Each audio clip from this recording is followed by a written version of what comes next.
Very good. Okay, members, we're recorded, and I want to remind members that the committee meeting will be recorded and broadcast through Parliament buildings and online.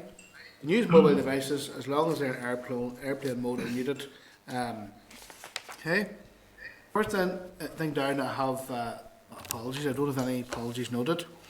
In terms of chairperson's business, members, there's, for your information, the department has advised that the Minister intends to make a statement to the House on Monday the 31st of January in relation to the proposed next steps of the future rural policy.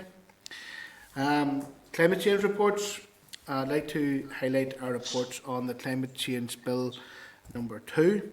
It has generated quite a bit of interest through our social media on Twitter, particularly our summary report. I want to thank you for the members for sharing it and using your influence and for promoting the work of the committee, and indeed members of the public who have been interfacing with it as well. Members, a couple of other wee things I want to just mention, and I'm sure you all are familiar with it, is the whole issue around the use of the red diesel and the HMRC decision around the red diesel and the serious impact this will have on agriculture and agricultural contractors and indeed the wider industry. And I think it's a very serious issue. We'll all be lobbied about it, and I'm proposing that we should, if members are in agreement, that we should write to HMRC asking that they rescind that decision, but also maybe perhaps ask them to come and brief the committee as well on this here. What does members think of that? Yeah, I would be quite happy with that. Yeah, I'd fully support that, Chair. yeah, I know support that. we've raised it through my party leader as well. It's a big issue, particularly in some of our rural areas, but not just with farming. I know the construction industry is particularly concerned about it too. Yeah, exactly. And I'm aware that it has been raised individually through the parties, and I do think that us as a committee, given the impact it would have on the sector, that I think we should be making a strong voice as well to HMRC. Yeah. Are you okay with that, Nick? Philip? Yeah, I mean, I certainly think it's a major issue. I know I've been contacted by constituents in the construction and agriculture and other business sector, and it's going to have a huge impact on businesses in North Antrim and right across the north. I think, I mean, I'm not sure if it's the HMRC or the British Chancellor that we should be writing to. It was a political decision. I mean, and I think the rationale for the decision was to do with climate, but I mean, it's not going to stop people buying diesel, and it isn't going to change the impact of the diesel. It's literally just a tax raising method by the British Exchequer, and it's certainly going to cost businesses here in the north. So I mean, I would concur with your proposal that we write, and it might do no harm just to write to our own minister to ensure that he is ensuring that our agriculture and business sectors are looked after as well. Members okay with that? Mr. Chairman, can I agree fully? I think it's a very major issue and will have wide impact across a lot of businesses. So I think it's important that we make our feelings known. Absolutely. Chair, would it be appropriate as well to suggest that the Minister of Finance be incorporated into it too, just given that the Ministry will be tic-tacking with the Treasury, I presume? That's okay. Yeah, certainly. Happy enough? Yeah. Okay, members. And the only thing I just want to mention there was I had made a suggestion here last week, I think it was, about maybe asking Deirdre to consider extending the consultation period for the future agriculture policy. We haven't got a response back to that yet, but remember it's okay if we just maybe reminded Deirdre of that request, because I'm conscious that we're nearly in February now, and there's just less than 3 weeks left now for the end of that consultation, and I know that it's quite a big chunky document, so remember it's okay if we just give a wee reminder to Deirdre that that's an outstanding request from us. Okay. Okay, members, item number 3 is draft minutes. It's from the 20th of January last week. It's at page 7 of your pack. Can I get agreement to sign the minutes? Okay. Okay, members, item number 4, matters arising. The Environment 2021 Act, Commencement of Saving Provision, Order NI 2022. You'll recall we considered the SL1 for these regulations on the 6th of January, which will bring into effect local provisions of the Environment Act. The Department has now laid these regulations with the Business Office, and the relevant papers are in your table pack. The Department has advised that there have been 2 changes since we considered the SL1 on the 6th of January. The original commencement date has been changed to 20th of February, and a new provision has been added which will keep the 2007 packaging waste regulations in operation until such times as a new regime is established. And remember, it's okay that we refer these regulations to the Examiner Statutory Rules for scrutiny. Absolutely. Okay, members, the oral briefing then, we're moving out to number 5, is the oral briefing on the draft budget 2022 to 25. At a page 25 of your pack, a written briefing of the Department's proposals for the 2022 to 25 period. And at page 20, the Clerk has provided a summary of the Department's proposals and a series of suggested questions. Can I welcome the following officials and invite them to brief the committee on the proposals? We've got Richard Downey, Aaron Wright, Richard Macaulay and William Peel. Okay, so the budget packs are page 20 of the packs, yeah? Okay. Okay, so very welcome, gentlemen. And do you want to start off your briefing there? Yes, Chair. Can I just check you can hear me okay? Yeah, we hear you. Okay. Well, good morning, Chair and members, and thank you for the opportunity to brief the committee on the draft budget proposals for 2022 to 25. I propose to provide an overview of the document the committee was forwarded on Monday and will focus on the tables in it. The first 7 pages cover the background to DOF's consultation and then an overview of the work of DARA. The table at the top of page 8 is the first key table, and this summarises the overall resource position for the department. In that table, you can see the normal rolled over baseline of 224.2 million, plus the EU replacement funding from Treasury. This is mostly replacement Pillar 1 and Pillar 2 funding, with the exception of 3.1 million in relation to fisheries in each year. This is then supplemented by the additional net general allocation of 10.6 million, 12.1 million and 14.5 million. In terms of changes to DARA's baseline, the 4.5 million efficiencies each year are essentially circular funding, in that DARA surrenders this to DOF, but at the same time receives an increased general allocation of 4.5 million each year. As we had originally been generating efficiencies internally to help fund pay inflation, it is proposed that up to 4.5 million each year continues to be used for this annual pressure as set out in the later table. The next table on that page sets out how we propose to find the efficiencies. As over 75% of our opening Resourcedale baseline of 224.2 million relates to staff salaries, there is a significant restriction on our flexibility to make baseline reductions. Therefore, we have looked at 3 main areas, with operating costs generating the largest savings across the 6 groups, 0.4 million from the increase in tuition fees and 1 million from the disallowance budget, as we anticipate this will not be required to the same extent going forward. The next table on page 10 sets out our bids on the left against our proposed allocations on the right. The largest and top allocation is for green growth and covers up to 223 staff in EMFG and NIEA to take forward the important work in this area. As I've already mentioned, we propose to continue to use our efficiencies to cover pay inflation, and that is shown at the top of the business as usual pressures. Although this won't cover the full pressures across the next 3 years, it would mean that we don't have to reduce headcount now at a time when we need more staff. After funding the green growth and pay inflation allocations, there is still 7.6 million, 3.6 million and 1.8 million left over for allocation. However, as only 1.8 million is available in the 3rd year, only 1.8 million can be allocated to recurring costs into the next budget period. In light of this, 0.8 million has been allocated to Maboy and 1 million to our largest EU exit staff cost bid. The residual funding has been allocated across the rest of the bids as set out in that table.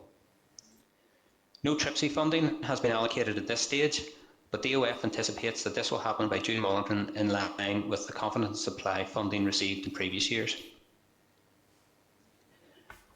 Turning to capital and the table on page 16, and compared to this year's 95.5 million allocation, we have not received the step change increase in capital that we had hoped for in relation to green growth. In the Minister of Finance's proposals, he had earmarked 36.6 million, 47.5 million and 53.1 million for green growth. This has been able to be increased by EU funding and an additional 8 million in each of the latter 2 years to bring it up to 48.0 million, 65.9 million and 61.1 million, totalling 175 million. The committee wrote to the department about the implications if the department failed to secure the 600 million for green growth.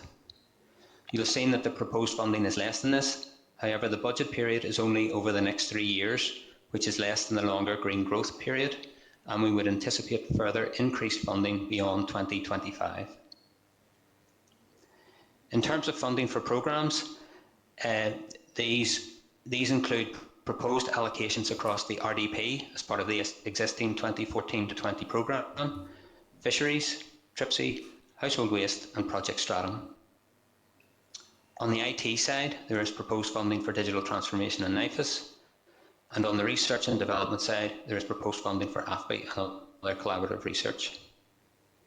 Lastly, there is also a proposed allocation in relation to the complementary fund for White Spots Country Park. Chair, that concludes my opening remarks on the draft budget 2022 to 25, and we are happy to take any questions on them. Yeah, thank you for that, Roger.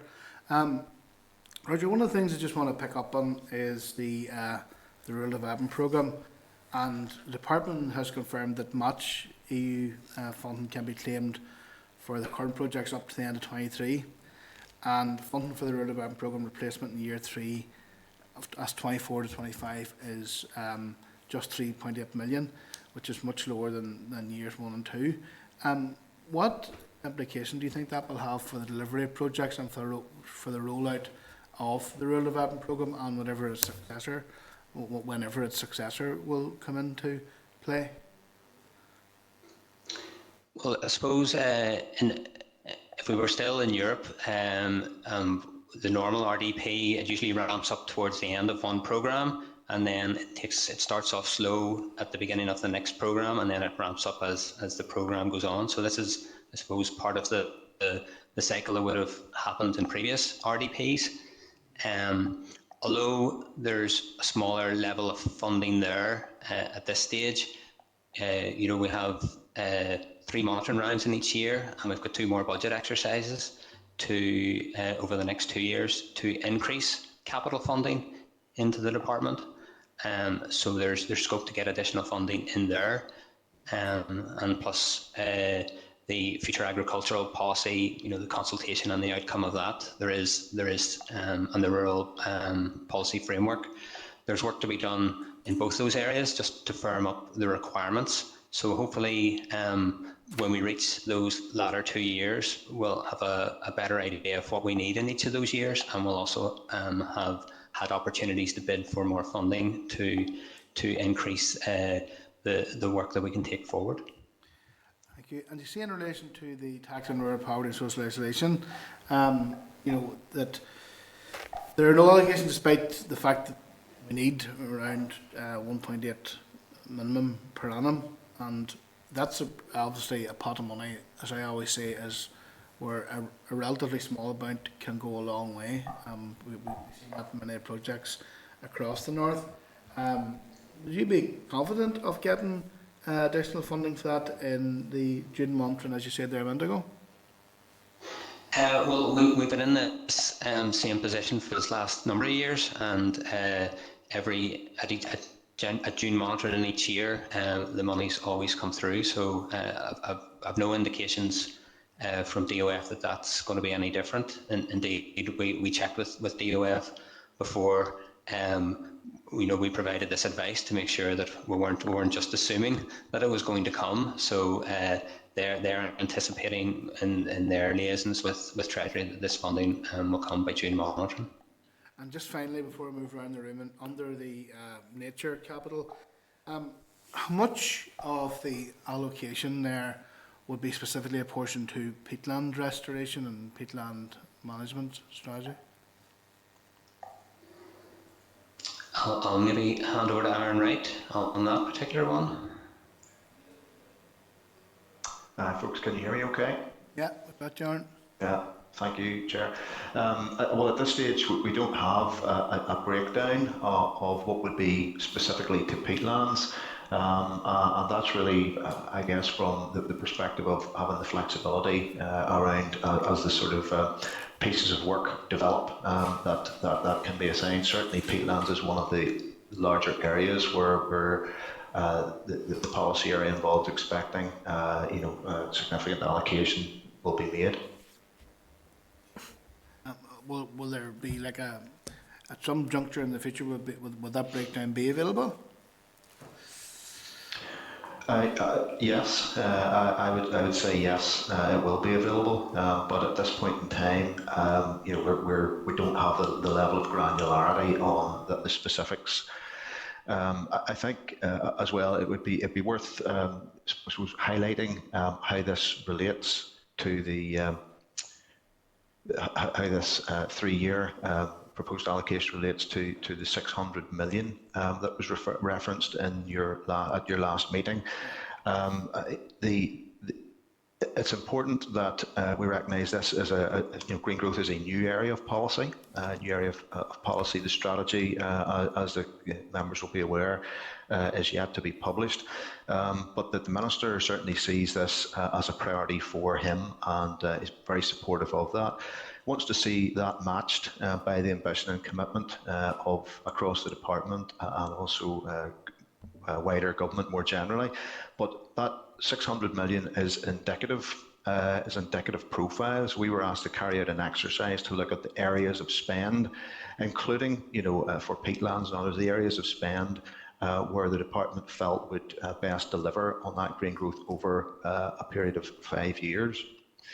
And so that 600 million that was referenced is an indicative profile over that period of time, based on where business areas in Dara believe investment is most likely to be directed over that period of time. So the detail around the amounts that the chair is asking for and the actions and the timescales will flow from the strategy and the subsequent action plans that will need to be developed. The first one of those is just beginning to be developed. So we're essentially having to make, I guess, the budgetary plans without having all of the information at our fingertips at that point in time. So it's not possible to give the detail at this stage around the policy implications of not securing 600 million. However, the proposed allocation that Roger's referring to has presented gives us an indication of what business areas can expect and should be planning for to deliver green growth over the next 3 years. I suppose much of our focus during this time will be on policy development, the establishment of the delivery mechanisms that Roger referred to, which will be across the board for all those areas. And then we need to be looking at delivery, and the bulk of the delivery will come largely beyond that first 3 years when we have all those other things in place. So in terms of the allocations, we'd expect those will ramp up as time moves on. The other important point just to conclude on, Chair, is that the investment that we're looking at here, potentially, we are very aware that will require additional resource, and Roger's paper talks about the 223 staff that we're planning over the next 3 years. That's not just in Green Growth Division, but staff across the department delivering towards the Green Growth agenda. We need to also bear in mind not just those costs, but the time and process for recruitment, training of staff, all needs to be factored in. And lastly, I guess we're looking at these allocations positively at this stage, I have to say. Thank you for that, Aaron. I'm going to move around the room here. Patsy? Yep. Thanks very much, Chair, and thank you, gentlemen, for attending today to talk about this. I'm just looking at the aspects of the Rural Development Programme, and as we know, leaders coming to a conclusion. Could you just expand, and the Chair was pursuing this line of questioning, could you just expand a wee bit better, because some of these programmes, they've actually contributed an awful lot to our rural areas.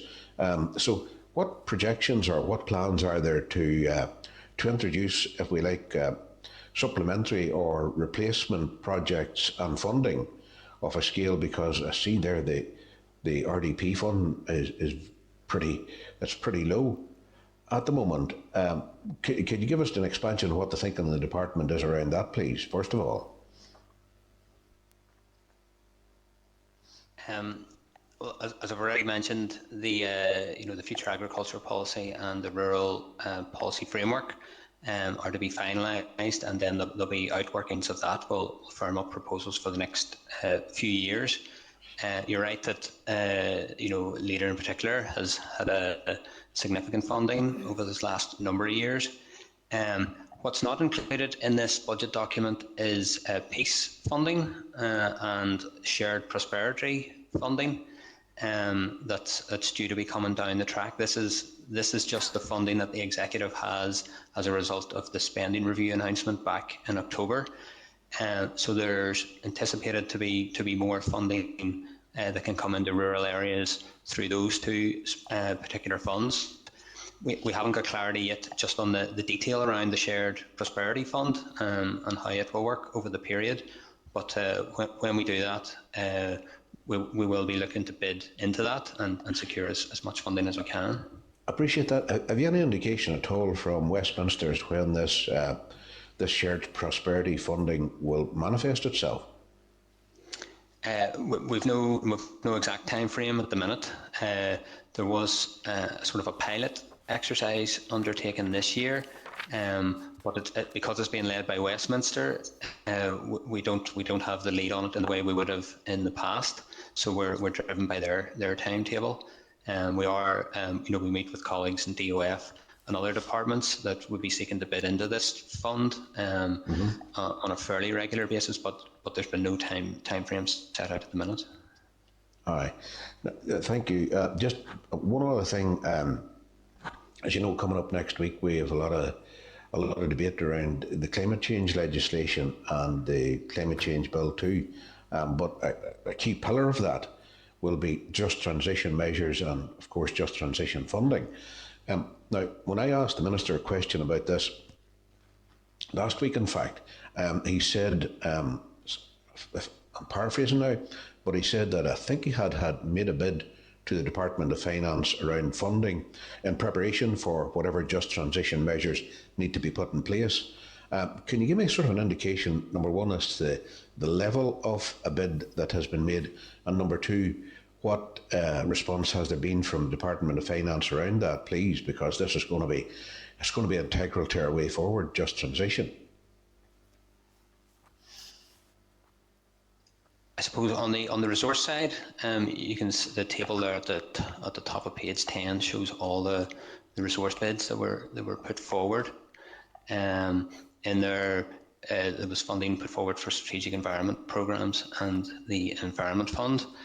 There's and then obviously on the capital side, we've got as our top grouping of bids there, the green growth that's totaling up to 175 million over the next 3 years.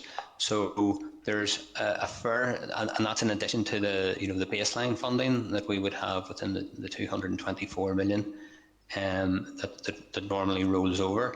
So there's a significant amount of resource and capital funding in these proposals. I suppose what then needs to be done is to work through that now that we have the proposed envelope and see what that means whenever whenever everything's firmed up in relation to the bills. As you can appreciate, this is just I suppose fairly recent that these proposals have been agreed.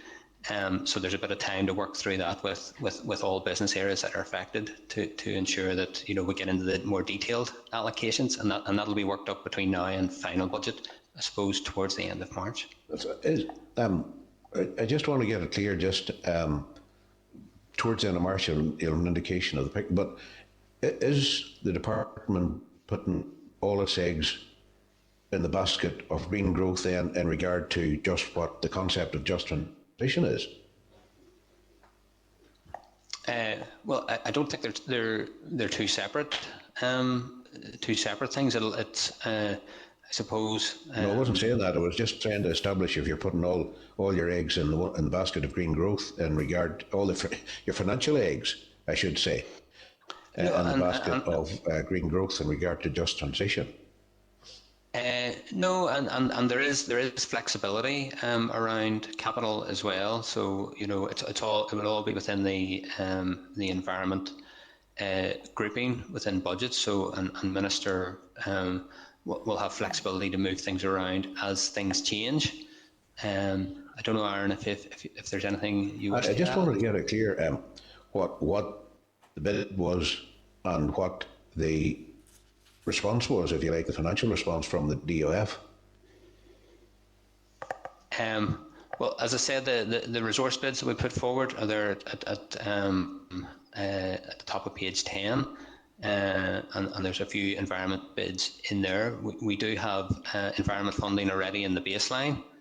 As you know, the executive's priority has been health, and that has been the focus, and all departments have had to contribute efficiencies to help bolster the health budget, so that it's not as if whilst green growth and the environment has a much higher profile than it would have a number of years ago. It doesn't have the prioritisation that health has, and so whilst we've got some additional resource funding for the department, and we've got some additional capital funding, I suppose it's not to the same extent as we would have hoped for when we earlier in the exercise, when we were hoping there would be a step change, particularly in capital, from the 95.5 million that we got in the current financial year. Just one final thing, and that is the department accepting, though, that the change that will come, and I do emphasise that just transition is just one pillar of the change that will be coming as a result of climate change. Does the department accept, and by extension I presume the executive, that will require significant new thinking, significant new priorities, including financial priorities, both at the department and at the executive? Maybe if I can come in on that one, Roger. If Go it's ahead, any Aaron. help. Sorry, yes, just in relation to the question, I think for just transition as an element of green growth is one that is front and centre in terms of the executive's commitments, and I suppose the allocation that's there looks at a number of areas where that this department certainly sees it's having a role, and one of those you'll notice in the paper that Roger put forward around rural decarbonisation, and part and parcel of that is the fact that if decisions are taken across the executive and elsewhere in other departments to look to move away from coal and oil and that there needs to be a recognition of support being provided to those who live in areas where it's not possible to quickly move, and there aren't other options available. So in some respects, part of our thinking in terms of provision for that is that transition is just that people have green choices and that the options are there, and the support that we have under that measure. Again, I stress that this is early days in our thinking, but that's what that support is aimed at. You're quite right in also pointing out that other departments will look at this in different ways and need to be thinking that we're supporting those sectors of the economy and society that are going to feel those changes most severely. So it's there. What I will say is that this indicative profile that we have developed, other departments are doing similar. Some have received allocations at this point. Some haven't been looking that far, maybe down the line at this stage. But as we move forward, we can definitely see that there will be that just transition, which will be front and centre. And if the strategy goes through, and is agreed, there is a commitment in there for a just transition commission to be formed over the course of the next year, and I guess we will get a lot more feel for what's needed from that. Okay, thanks very much, Chair. Thank you. Okay. Thanks, gentlemen. Okay, William? Thank you, Mr. Chairman, and can I thank our those with us for the presentation. In relation to forestry and nature, I see 22-23 is 7.8 million, 23-24 as 10 million, and 24-25 is 8 million. It seems a relatively small amount of money. And do you believe that the environment strategy can be delivered with this level of funding, or delivered effectively?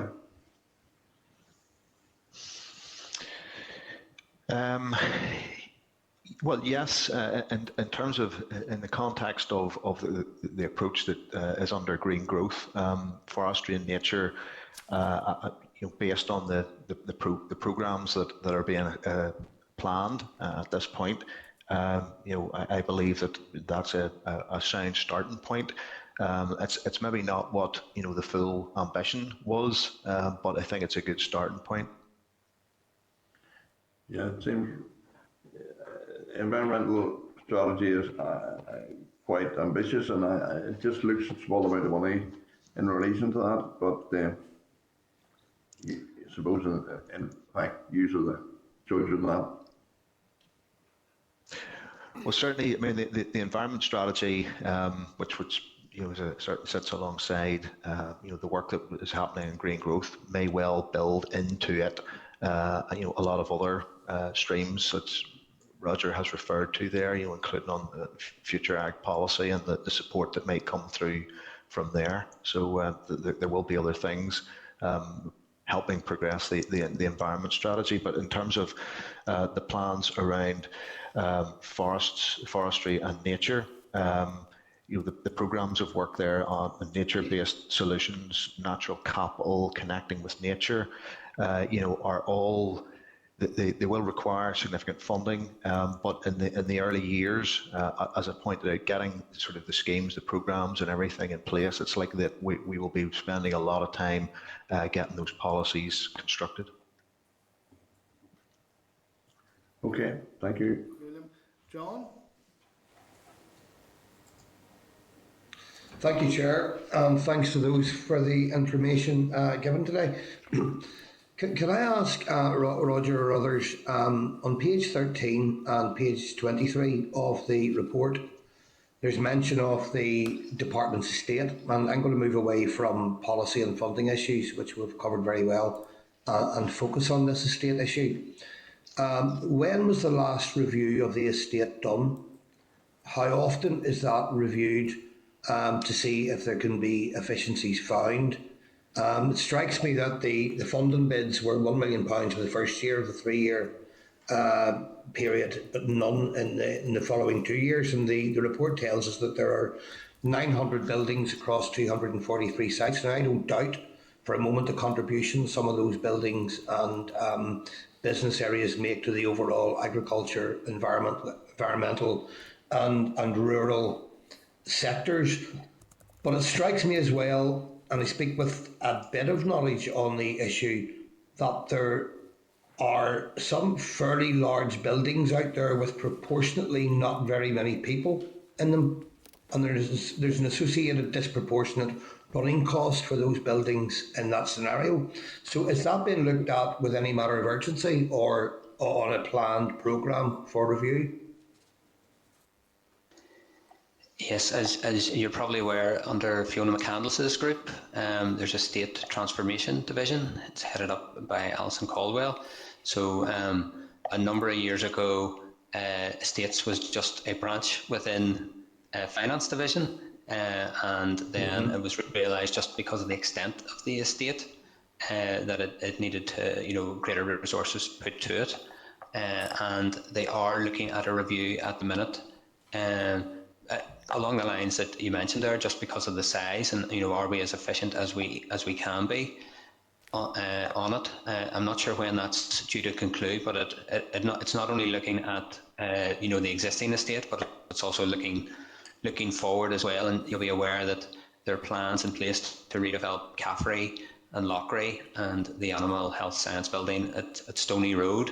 And and I'm sure you've been around various parts of the estate. There's a lot of Darragh estate was built in the 60s, and it's showing its age now, and that's why some of those redevelopments need to be done now, just because of the higher maintenance costs. And if we get these new buildings constructed, then hopefully that will lead to better efficiencies. But we are a large estate, 84,000 hectares there. When the vast majority of that is Forest Service, and that's woodland. Yeah. And there will be buildings across those sites. Just I'll not say huts, but there'll be smaller buildings just so to assist foresters just in the more remote areas, and so there'll be a number of those that as well as the larger buildings, obviously like Ballykelly House and across the Caffrey estate. But it is something that the department's looking at. Okay, Roger, thank you. And as well as sort of future provision, that review would encompass a value for money review of the estate that's currently there, and the usage of buildings and the occupancy of those buildings as well, would it? I know the Estates Transformation Division are looking at the more significant buildings to see. I can't remember off the top of my head what the term is, but they're reviewing the buildings to see I suppose are they fit for purpose. So that's one element of it. I suppose COVID's another element, and a lot of these buildings were built when under full occupancy before the pandemic hit, and we're all stepping our way through that. It's my understanding there's no change in plans until we have a better idea how we're going to come out the other side of the pandemic in terms of rationalisation of the estate.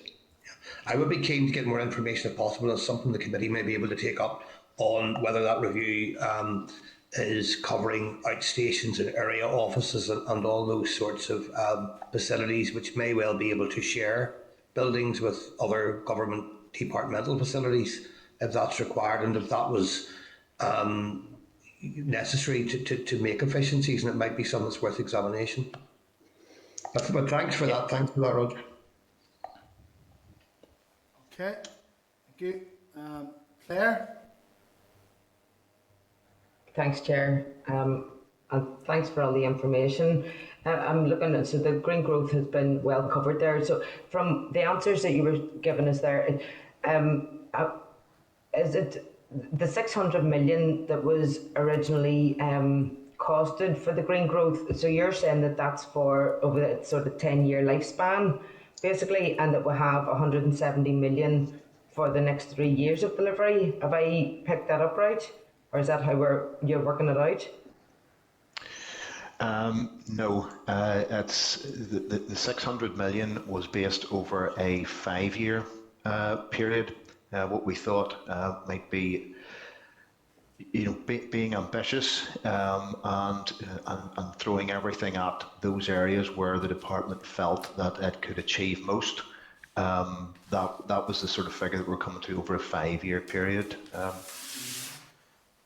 Okay, and then we've got 175 million. So when we're hearing then that it's anticipated that the funding will be increased by 2025, can you explain where that anticipation is based? What are we looking at? Well, I suppose we're starting from a low base in terms of capital for green growth. We've secured, or the plans in place for 48 million next year, rising to 66, and then 61 in 24-25. So that's 175 million, which is a significant increase from where we are now. I think by the time we get to 24-25, and we're looking forward to the next 3-year budget period, green growth will be well embedded. There'll be a lot of these projects, people will see what has been taken forward and the benefits that are arising from it. and it'll have a much higher profile that will help secure, a higher amount of funding in the future years, and hopefully there will be more capital available to the block as well. That will, the pot will be bigger for us to bid into, and therefore we can get a larger amount from it. Grant, and then so the 175 million that we do have, is there areas where it will be prioritised in the 3 years then? Those are in the. Sorry, go ahead, Roger. In the pack? Yeah, well, it's on page 16 of the pack. That shows where the 175 million is proposed to be allocated across the various green growth themes. So, and you're right, Roger, when you said that we're starting from a low base, I couldn't agree more. We've done so little so far, but I'm wondering, has there been any conversations, hopefully some ongoing conversations? What we hear from Westminster is a lot about levelling up funding. So if Northern Ireland's starting from a low base, and I know that in the CCC's report, I think they had recommended the UKG spend, was it 500 billion every year in investing to get us where we need to go in terms of meeting net zero by 2050. So what's the conversations with Westminster about getting Northern Ireland on the levelling up agenda? I think the levelling up agenda is mainly driven through the Shared Prosperity Fund, and as I've said earlier, that's driven by Westminster. Yeah. So we don't have control over that. So and we don't know the parameters or timing on that at the minute, but we will be, whenever invitations open to bid for money, DOF will circulate, we'll have a look at it, and we'll engage with our stakeholders and put bids forward to secure as much money as we can. But as I said at the beginning, the budget exercise is really to set out proposals within the envelope that the executive has received as a result of the spending review announcement at the end of October. Grant, thanks. And then I'm looking at the Environment Fund, and it's been mentioned as well. So there was only 1.3 million secured from the 10 million that you were looking for. But then that's obviously, the Environment Fund is for real key environmental pressures such as climate change, but also air quality and water quality, ammonia. For example, these are all serious issues that we'll have to deal with, and we know that our air quality is leading to hundreds of premature deaths. We know that our waterways have 100% this year failed to meet good standard. We know that we don't have an ammonia strategy, and we're breaching the legal limits. So where is that 1.3 million going to be focused? And have you done maybe a human health assessment on that lack of funding?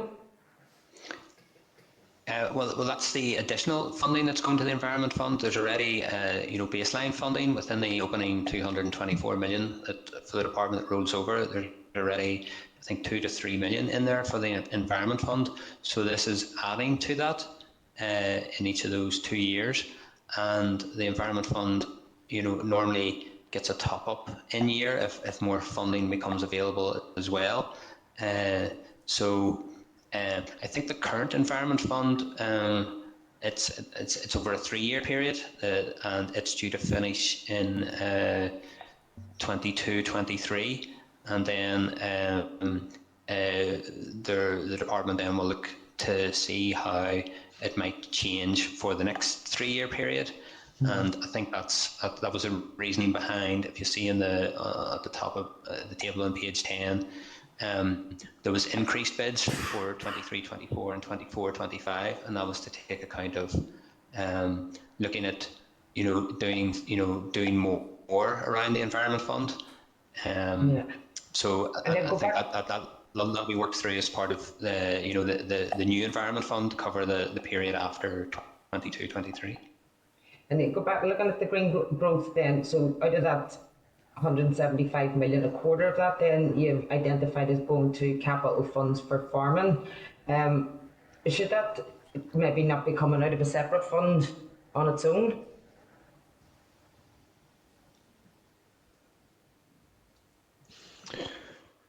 Do you want to explain that? Yeah, sorry. Yeah, the green growth agri-food allocation is really, I suppose, specifically to try and address the areas. And if you look at page 18 on the report there, it's work around potentially things like animal feed additives, how those can maybe reduce ruminant methane emissions, looking at genetic improvement, soil management, soil nutrient health scheme you maybe be familiar with, and the sort of LiDAR scanning, slurry management and on-farm capital support as some of those areas. But there's no question that the future agri policy and the sort of replacement for single farm payment going forward will also be very heavily focused towards environmental and climate and sustainability. Yeah, listen, I thought that was a really interesting discussion with questions from Patsy there around the just transition funding and the department's thinking or cognizance maybe really of changing how we need to change our thinking in terms of funding and pressures for the future and the modelling for that, because we know that then obviously there's going to be a climate change bill. It'll be eventually passed for Northern Ireland into law, hopefully by the end of this mandate. So how much has this budget been shaped to meet that when we know that there's going to be a bill?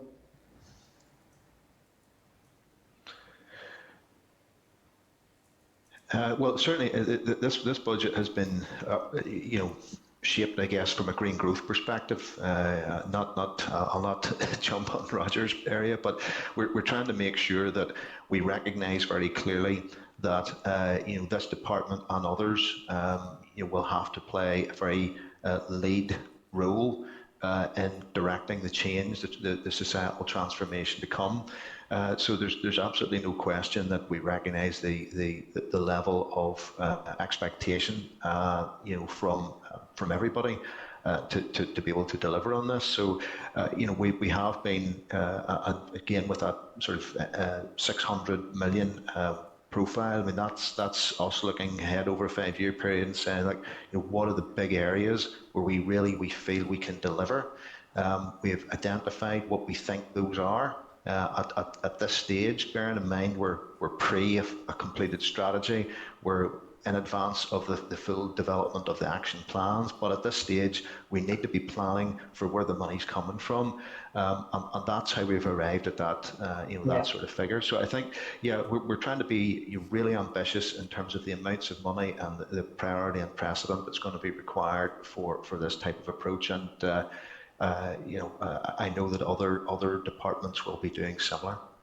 So, and given that DAERA is the lead department on climate, I suppose, and that they've developed the climate change bill, and you rightly say, of course, this is going to touch on all departments, and we're all going to have to think about how we go forward on this one and change how we've modelled, I suppose, maybe in the past. So what level do you know, maybe it's not your remit, what kind of thinking or engagement has there been with the other departments in order to begin strategizing in how we do move forward? So if DAERA have produced the bill, they have the lead on climate, but this touches on all departments. Is there work going on there in terms of changing those thinkings and priorities? Yeah, absolutely. I think first and foremost, just to reassure the committee that we're heavily engaged through. There's the strategic oversight group, so we're linked in through senior officials in all departments, across all departments. We're having regular, at this stage, monthly meetings with them, looking at where similar exercise where their departments are likely to be able to deliver towards the climate and environment and the green sustainable jobs elements of green growth that we want to see happening. So we're some of the real benefits from that are the fact that we're actually picking up on those areas that don't neatly sit within any one department. So things like the interdepartmental biomethane group, That's something that has met now a few times, and that's really looking at how things like in terms of taking biomethane, where that sits in the energy mix as a potential utilisation of agri waste streams to produce that biogas, and also in doing that, the process of potentially extracting nutrients from the agri systems, which would mean that we would reduce the burden of excess nutrients in soils, and by default then into improving water courses. So there's a whole lot of development taking place across that collaboration that's ongoing across departments. But in the space of the amount of money that's being required, they're all very aware, and you'll know of the energy strategy and action plans that are at the minute too, and the thinking is joined up there in terms of costs. Thanks very much. And investment. Just a wee last one. I want to look at this challenge fund, and hoping you can maybe give us a wee bit more detail on that one. I see, it's got quite a hefty budget allocated to us, 37 million over 3 years. And that's sort of focused on encouraging grassroots proposals that could potentially deliver significant outcomes for the green growth. But then within that, well, I'd be keen to hear what the plan or what the thinking around the engagement on that. But then I'm looking at there's 8 million has been set aside per year for environmental restoration out of that, and that includes then the forestry and the peatlands. But we know that peatlands, if we can get it right, are our biggest carbon sink here in Northern Ireland. So, to me, the disparity there, we urgently need to reduce our carbon. So, to me, I'm sort of looking at this, that it's quite a low budget for what should be a quick win. Well, I suppose my thinking there is if you look at the Challenge and Innovation Fund that you referred to, that really is designed around taking a step forward. There have been a number of I'm not sure if you're familiar with the SBRI type initiatives that have been run by Invest and others, where if a problem is identified, and say we take for the sake of argument something like the level of nutrients that come from our agri system here, and what we can do to try and mitigate that as an issue, or for example methane emissions from livestock, just by way of 2 examples. If we put up a challenge fund and ask the question, how could Northern Ireland effectively deal with that? You then open that to private sector, other sectors to come forward and say, or even syndicates to come forward and say, look, we've got some ideas. You can listen to those ideas and you can say, right, okay, we need to really support that. We need to look at and assist them in scoping that out to see to what extent this offers a realistic solution. Is it going to be something that's going to be economic? Is it going to deliver the environmental and climate outcomes that we want to see? Is it realistic for Northern Ireland? And that's really what that Challenge Innovation Fund is. You put out the challenge there, you let others with the ideas and the know-how come forward with potential solutions, and you kind of fund that scoping.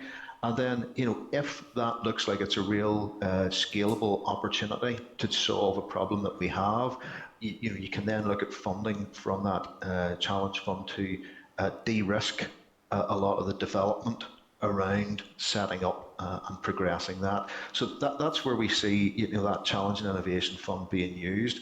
Not just on those examples, by the way, that was just by way of example. In terms of the forestry and nature, you're quite right. I know other parts of the UK and elsewhere have put significant sums towards peatlands, and certainly that may be the case for us going forwards. It's a very good immediate solution to getting a number of things right, but obviously the immediate capturing of carbon, it will take a long time. It may not become a carbon. How long it takes to become a carbon sink that is actually sequestering carbon, may take a number of years, and it's important we start that process sooner rather than later. So I completely agree.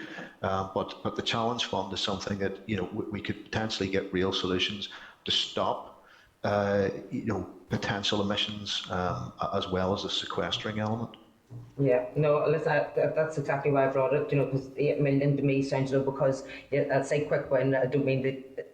I think that it sequesters overnight. It is a very long process. And we need very much to front load the investment there to allow that to develop. And if we don't get that right, then yeah, Okay.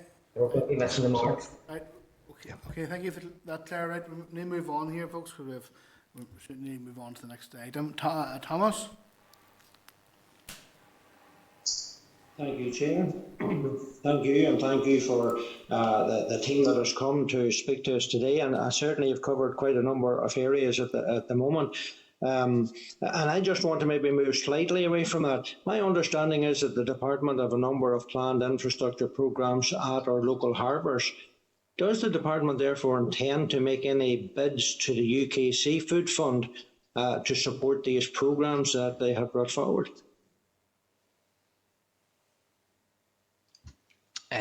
Yes, there's you'll see there on page 17.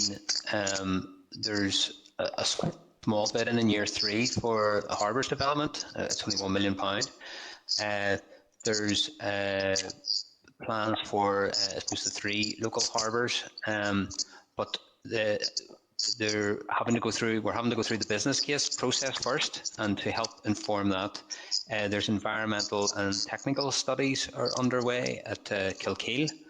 I think they're underway at the minute, so we'll have to do those studies, look at the findings, and then factor that into the business cases for the harbours.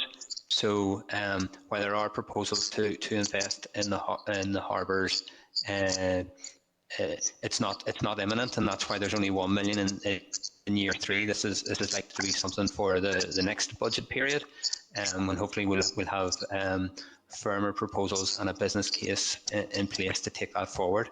And at that time, we will be looking for funding from wherever it's available, whether it's the executive or it's the fund that you mentioned there. But we haven't bid for it at this stage because we're not, we haven't got everything lined up to allow to be in a position to bid at this stage. Yeah, it's fair to say then it's too early to make an assessment of how much it's going to cost to do that particular work. No, well, I suppose that's what the environmental and technical studies are going to help inform, because I think again a lot of those harbours they were built quite a while ago, and if there's going to be major investment, then it needs to be informed by the findings from studies like this. So we'll have to go through the process and get the studies done first. Look at the findings and then factor that into the business case. So the timeframes I suppose is outside the current budget period of 3 years. Okay, thank you for that. Now, one other issue was we've heard much this morning about the climate change, green growth, environment strategy, TRIPSI and so forth. And I suppose the concern there, is there enough funding in the pot to cover these particular areas that's being brought forward? There's going to be coming forward. And just on the back of that then, can you explain to committee why the department, the DAERA department, submitted the lowest level of additional resource bid than any of the other departments, with the exception of the executive, as part of the 2022-25 proposals. Just on the fact, in the light of so much stuff that's coming our way, there's going to be quite a cost factor associated with it. And then it seems rather strange, maybe, that the DAERA department submitted the lowest, apart from the executive office, for resources in the 2022-25 proposals. I suppose taking your first question there first on funding. Within the envelope that we've got, we've allocated funding, not only to green growth as we've mentioned there. We've funded. There's proposals there for the other RDP. There's TRIPSI, as you say, is in there as well. So those are the allocations within the capital envelope, And then, as I mentioned earlier, we're anticipating further funding through confidence and supply on TRIPSI coming in June monitoring. And there's already 700,000 in the baseline on resource for TRIPSI as well.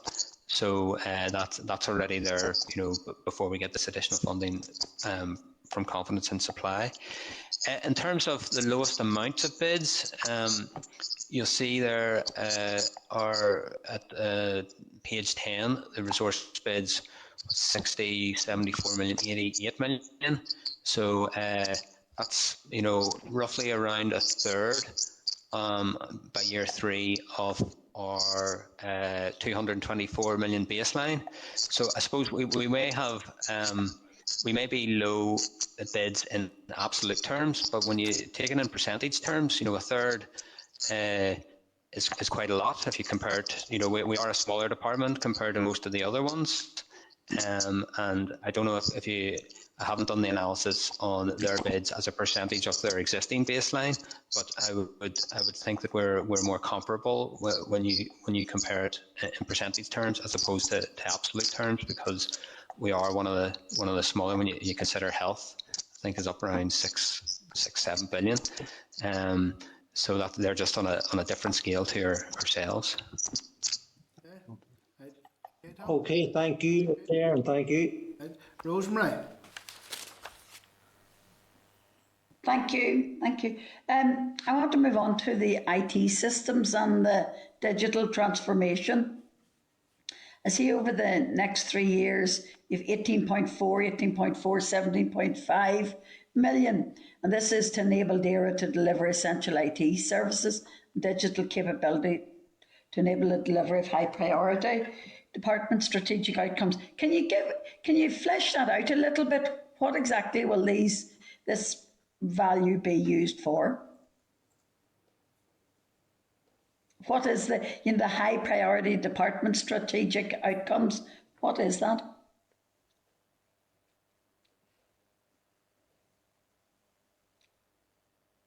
Can you, Roger, you're on mute, I think. Sorry, yes. I think I would have the hang of this by now.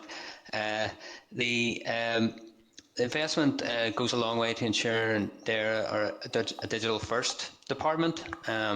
We've got about 70 to 100 digital products per annum, providing open access to the required data and 24/7 access to necessary systems to support and grow the agri-food sector here. So there's, if you've seen the single application form, those sort of systems are all very user friendly now. That people can access them 24/7, and that's just one example.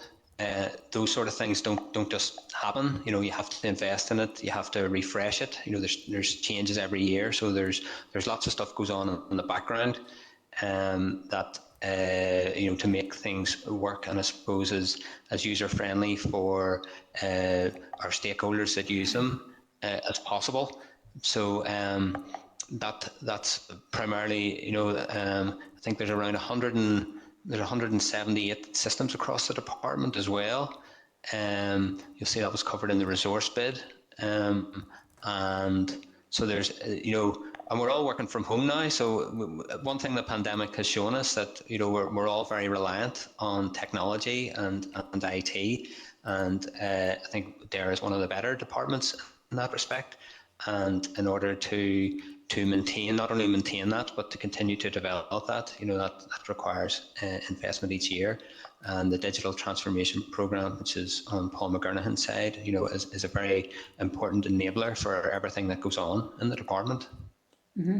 No, I noticed somewhere else I've been reading where DAERA, you're quite right, they were one of the ones that spent the most on IT during the COVID restrictions. You're quite right there. They're very dependent on IT. Just one other thing I want to go on to. The NAFOS, 3 million, 1.5, 3.2 million. That, I take it's for the benefit of the farmers, registering animals, etc., registering movements, etc. Yes, that's correct. That's replacing the IFAS system Yeah. that's been in place since I think the late 1990s. So that represents the costs to implement that. I understand that you had a briefing from Nigel Trimble on that maybe a few weeks ago, and so they're continuing to take that forward, and that's the projected costs associated with that particular project. Yeah. And with all these digital transformations, again, from Anna, not every place will be covered by this new Project Stratum. Will there still be faces and people available in offices, in DAERA offices, perhaps to support those that will not have access to any of these digital hubs or transformations that are taking place? At the well, I know the DAERA direct offices they're all still operating. Yeah. So I know people are working from home, but I understand there are still staff in the offices.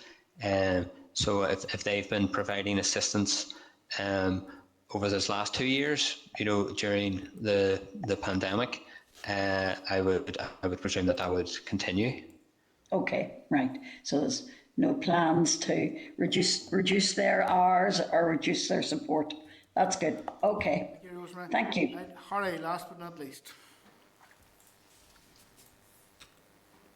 Okay, thank you very much, Chair. Much appreciated and good to see you all, gentlemen. A lot of emphasis is being placed on making savings in the next few years.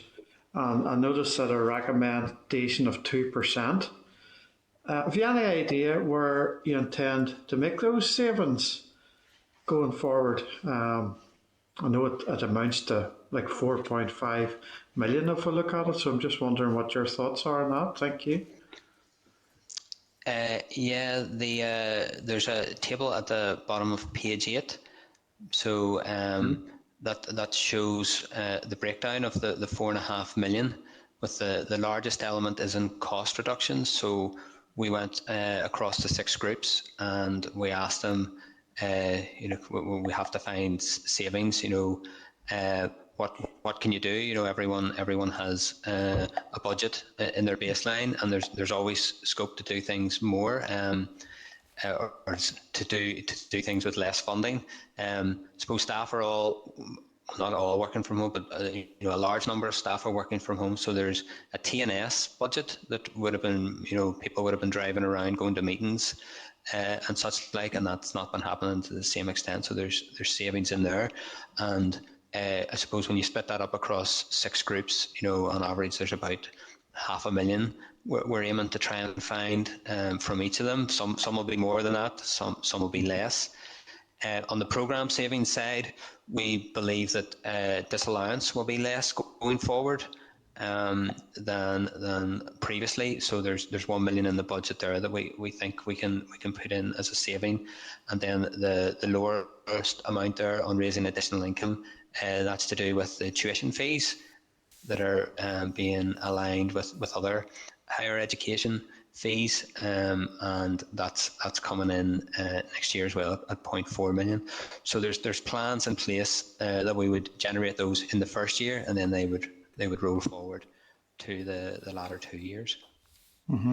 And what about agency staff? Do you think that they could be cut back in any way, and using existing staff, less agency maybe? What's your thoughts on that? A lot of money goes that direction, doesn't it? Thank you. Yeah, there's. I'm not sure the exact figures at the minute on agency staff, because it can go up and down in relation to particular projects and also to the time of year. There's some might be more depending on the particular season. But as you're probably aware, and this affects all departments, the difficulty in getting permanent staff in, and where that's the case, the work still needs to be done, and we need to get agency staff in to cover that. So it all comes out of the one salaries pot. So if we get permanent staff in, then that releases agency staff, but the money that was used to pay the agency staff then is used to pay the permanent staff. So it's not a there's not a saving there, and around 75% of DERA's 224 million baseline is staff, because just of the nature and the broadness of the work that we do.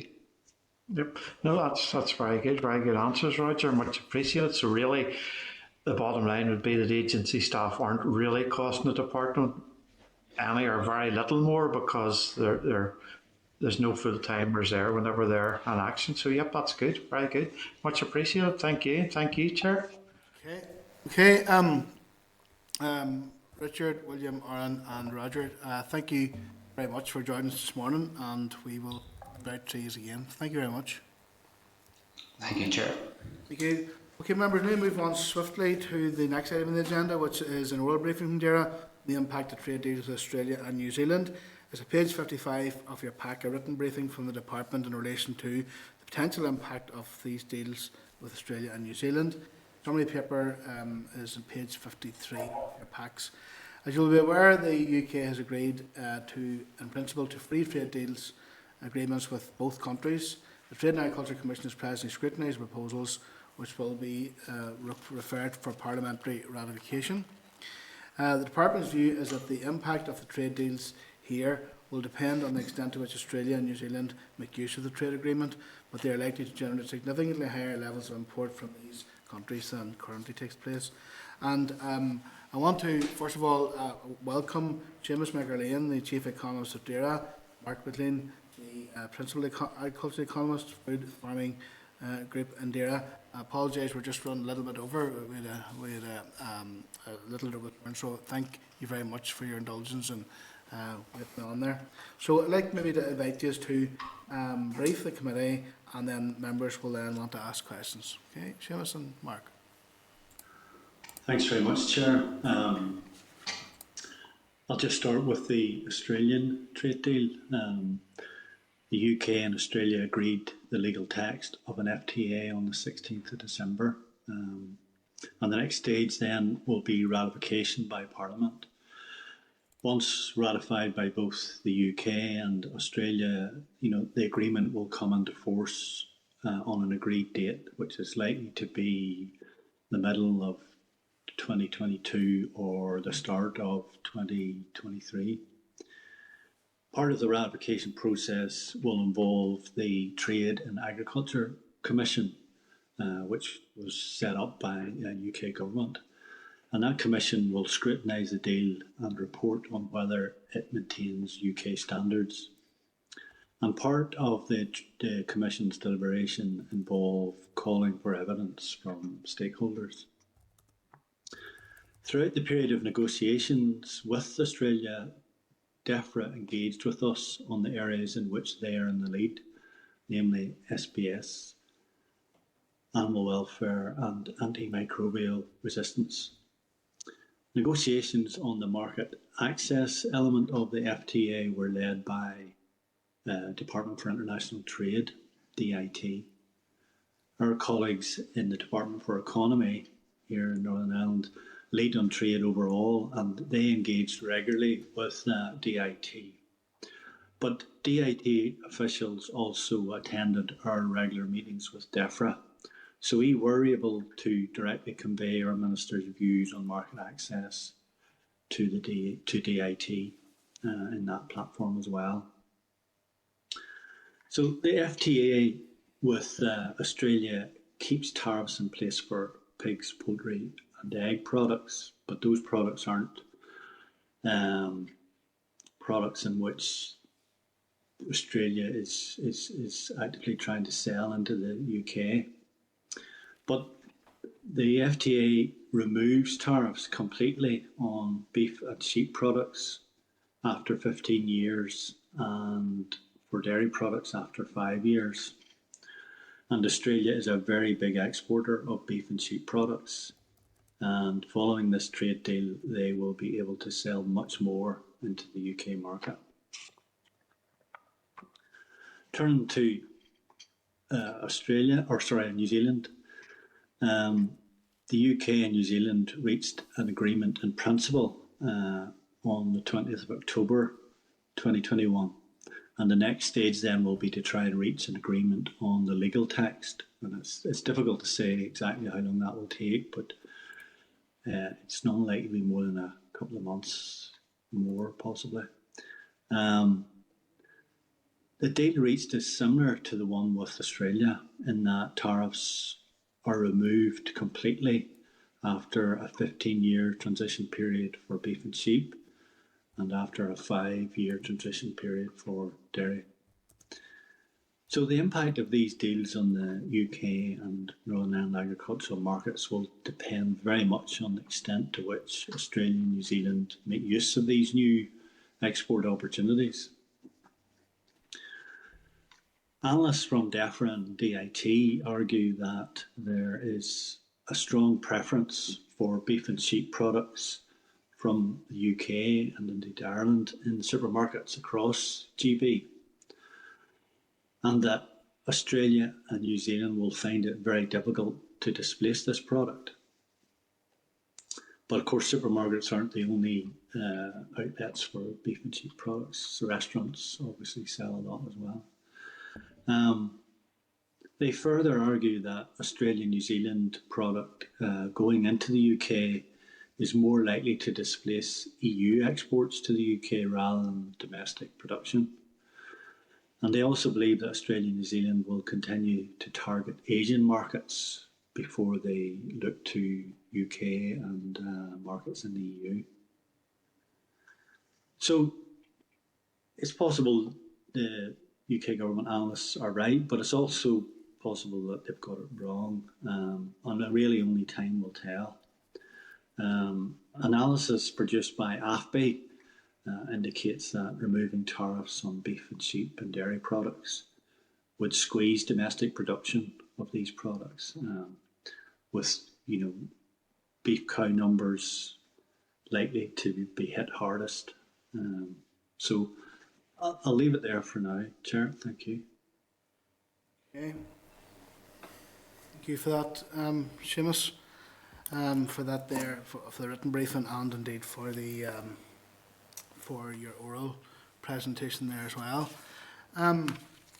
I note from comments made yesterday at the NI Affairs Committee in Westminster that the LMC, Ian Stevenson of the LMC, said there's potential for the entire industry to be displaced from the GB market if the full volume of trade was to be taken up over time. And Victor Chestnut of the UFU said that New Zealand farmers wanted wide open doors, and they got them. They were two very knowledgeable, influential members of the sector. Would you share those concerns as well, along with AFBI's analysis that these deals could squeeze our domestic production? Yeah, I think it obviously depends, a lot on how Australia and New Zealand react to these new export opportunities. But certainly there's potential there for them to sell huge amounts of additional product into the UK market, which would create competition in that market, and obviously I think would have an impact on local producers. I don't know whether Mark wants to add any more to that. I was just looking at the figures there. I think the figure for beef in Australia, under the Australia deal, could be up to 110,000 tonne. And I just noted last year from all of Ireland, the island exported 105,000 tonne in the British market. There's, you imagine that's a huge potential for displacement. Is there any assessment being done on the costs? Would the beef that would be, or would the beef and lamb that would be imported from Australia and New Zealand, would it be fit to undercut what we have in the market in Britain? Yeah, I think we have done an assessment of that, and Mark probably has more details on the figures, but I think it was somewhere around £1 a kilo the price of beef was £1 a kilo less in Australia than it is in the UK. Is that right, Mark? Or? Yes, that's correct, Chair. And from an economic perspective, Australia is a lower cost producer of beef and sheep, and is a very large exporter of those products. So, from a legal perspective, the comments made yesterday would be correct, because after 15 years, there's no quotas and no tariffs at all on beef and sheep. So, from a legal perspective, Australia and New Zealand can import as much as they want without any tariff. Now, as Seamus has outlined, whether that happens or not, is perhaps a different issue.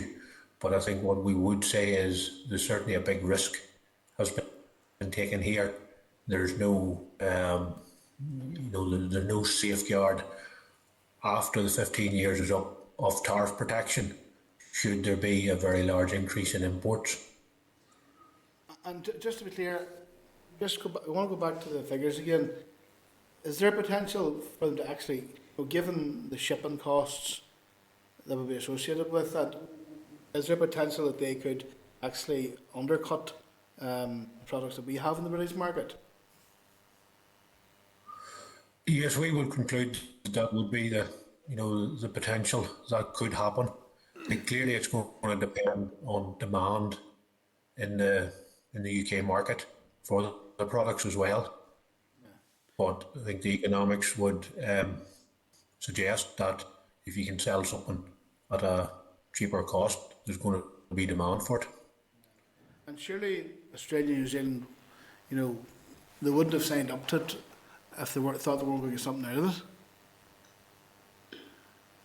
Yeah, I think it's fair to say that. I mean, I think both countries already export a certain amount to the UK at the moment.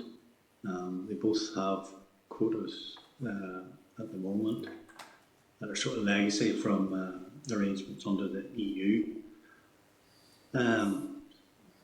trade deal with them. So, but I suppose it's fair to say that actually those exports have fallen a little bit over the last few years, but certainly they have the potential to up their exports very quickly, I would have thought, so we would see it as a risk.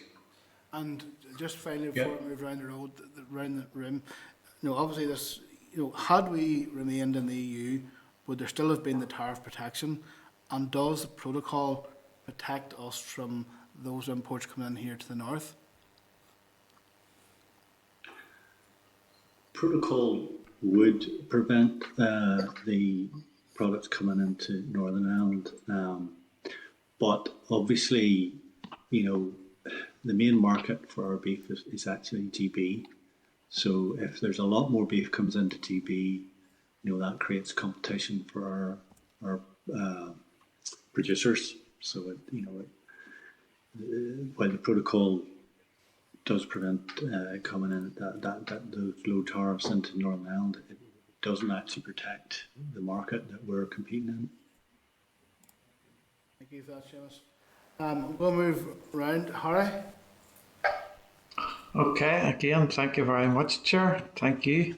Gentlemen, just wondering what work, if any, has been done or what consideration has been given to enhance the marketability of Northern Ireland agri-food products, and is there likely to be an increase in exports to Australia and New Zealand?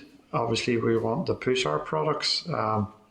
We're interested in selling with an absolutely brilliant agri-food centre, so we would be wanting to be selling more than we'd be wanting to be buying. So has any consideration been given to that? Thank you. Yeah, I mean, obviously, the trade deal is across the entire economy, so there will be industries in Northern Ireland that will benefit from this trade deal, and will be able to sell more into Australia. Potentially, machinery and equipment sales could benefit from it, and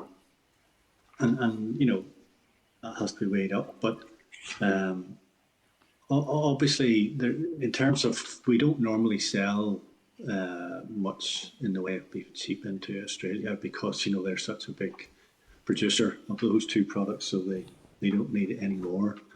So that's not, we have very little in the way of offensive interest in terms of Australia in trying to sell agri-food products to them because they're so far away and they're also got such huge local production.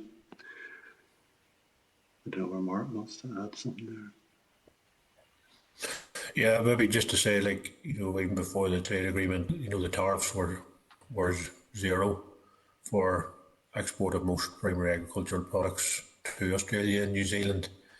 But as Seamus has outlined, they're not target markets as such for us because they're probably the most competitive producers in the world, and massive producers and exporters of these products. So it was seen very much as a defensive interest, and that's why in the commentary that the focus has all been on potential of imports into the UK of those products from Australia and New Zealand. Wee bit disappointed now because I would like to thought that we could have maybe exports would have been better, but as you maybe said, some engineering works might benefit or whatever, but not the actual agri-food sector which we're talking about. But anyway, that's okay. Appreciate that. Thank you. Good answers. Thank you. Rosemary? Yeah. Thank you, gentlemen, for your presentation. I want to ask the question in relation to climate change and the carbon impact. Can you see? Yeah. Okay. What work is being done to assess and offset the anticipated additional carbon impact of greater volumes of trade with Australia and New Zealand? For example, Australia and New Zealand produce for beef and lamb, they are produced under very extensive conditions. And climate change states here that perhaps animals are going to be put in the market for sale much earlier in relation to cutting down on the carbon footprint. And lamb very often could be up to 2 years before it's slaughtered in New Zealand. So that's going to have an effect on our carbon footprint throughout the world. And the second issue is we're producing here in Great Britain, Northern Ireland, according to, we have red tractor quality assurance. What evidence will we have that if this beef and lamb's coming in from Australia, that it'll be quality assured also? Yeah, I suppose on the carbon footprint, it's a very complex area. You have a lot of factors to take into account. Obviously, the fact that it has to travel halfway around the world, adds to its carbon footprint. So it's a complex picture, and some attempts, I suppose, have been made over the years to compare carbon intensity of every kilo produced, but we don't have precise figures that are totally not really comparable. But I think that work continues, so probably the discussion on that will evolve. In terms of farm quality assured, I mean, it's trade deals. SPS is a key area, and you'll want imports coming in to meet your SPS standards. But once you move away towards things like animal welfare and other standards like that, it's more difficult to get them included in a trade deal. So I think the UK's government's point of view probably was, we're already accepting imports from New Zealand and Australia, so but others would argue, look, we should maintain tariffs and we can use that as a lever to further improve, the animal welfare standards, etc., of these other countries by saying, but will reduce targets when you improve your animal welfare. So I suppose we're also disappointed from that point of view that, we now no longer will have that lever going forward. Yeah, it's disappointing in relation to the carbon footprint too, because we are going to do our best to implement various climate change, bring in various climate change changes here and to the animals, to agriculture, and yet we're importing produce that will leave a much larger carbon footprint. Thank you. John? Chair, thank you, and thank you to the officials as well. I'm not surprised. You hear me okay, yeah? Yeah, John, I got you, yeah. Yeah. I'm not surprised that there's dissatisfaction and concern at this, and I'm reminded that it's a consequence of EU exit, promoted by some and delivered by the current, with the emphasis on the word current, British Prime Minister. Can I ask in that regard what contact there is with DEFRA currently on this issue? Are talks ongoing at ministerial level, for example, on what impact there would be on that ministerial contact regarding progress or otherwise on this issue if there happened to be, this time next week, as the press have reported, a minister not in place? You mean on trade policy? Just on discussions that are taking place currently, or any contacts or update reports or reviews that are taking place between DAERA and DEFRA on this issue as it moves forward? Yeah, I mean, obviously there's a lot of contact at official level, and trade is an issue that our Minister has strong views on, and he engages regularly with his counterparts on this issue. But I suppose the current UK government has a very clear ambition to do lots of free trade deals with countries around the world, and I think they believe in free trade, so their default is that they prefer not to have tariffs restricting trade flows. So I think that's their sort of policy position, and we're seeing it now in the trade deals that they're doing.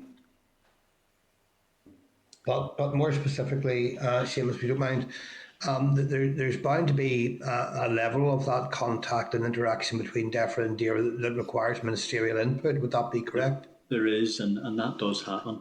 As I say, there is a forum called IMG, the Interministerial Group, and they meet.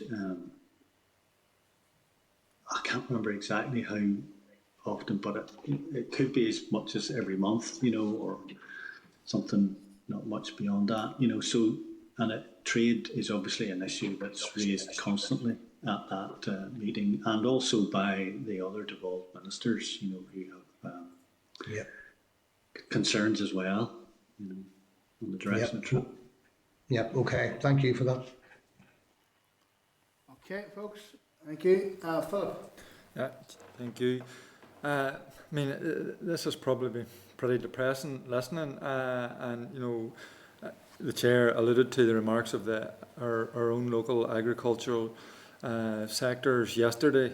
When someone, I think it was Ian Stevenson, was saying there's a potential of the entire industry to be displaced from the GB market if the full volume of trade is taken up over time. And as you have quite rightly said, the GB market is the biggest market for our local produce. So, the impacts of these trade deals, and I suppose we should remember these are only 2 trade deals, and the British government are probably intent on pursuing further trade deals that might be as or more damaging to our local agri-food sector. So this is a worrying time. I mean, in terms of the process, I note that you have said through the whole process, our Minister puts had or was able to convey the concerns of the local agri-food industry, but it's clear that nobody was listening. So I mean, John quite rightly has said this is a disastrous impact of Brexit, of the British government pursuing free trade deals, and it's also, I suppose, symptomatic of the fact that they don't care about, the people of the north, and particularly with this particular aspect, they don't care about our agri-food sector in the north, and a lot of this, you give a potential analysis from the British side, it may not be as bad because of A, B, C and D. Well, I mean, quite frankly, that analysis, in my view, is ludicrous. Seamus went on to say that, the Australians, they have the most, in terms of producing and exporting, they're the world's best at it. So, to say this might not be as bad as it seems is literally ridiculous. So it's certainly bad, and we need to prepare ourselves and our agriculture sector in terms of the potential of this, but also prepare them for being able to maybe have other export industries to take up on this. I mean, one point that was raised by others, and I'd just like to explore it a wee bit more, because, as I've said, there's no legal impediment to these deals. In terms of climate change, because there was a whole furore at the time with regard to carbon leakage, is there any aspect of that could potentially put the brakes on this or thwart it, either here in the north or within the British market? Yeah, well, I think, as I said, it's very difficult when you're doing trade deals to get certain elements taken into account, and while SPS is one that is always considered, it's almost impossible to get things like climate change included. Sometimes you can get an agreement or a clause that says, that you'll pay attention to that issue, but it's very difficult to go beyond that, because governments don't want to tie their hands because of what they've agreed to internationally. So they don't want their climate change policy to be dictated in a free trade agreement. So it's always difficult to deal with that issue in trade, but it's recognised as an issue, because I think some commentators have said that Australia's ambitions on climate change, probably, aren't as great as some other countries around the world. But obviously that can change, and that's someone else's assessment, not mine. But, so it is a difficult area. Perhaps Mark has more he wants to add there.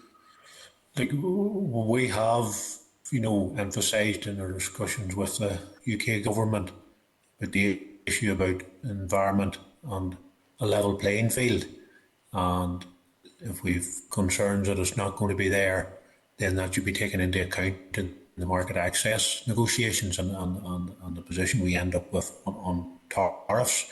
Now, there isn't any guarantee on issues like climate change that Australia and New Zealand will follow the same path or have the same policies or equivalent policies to those of the UK in the future.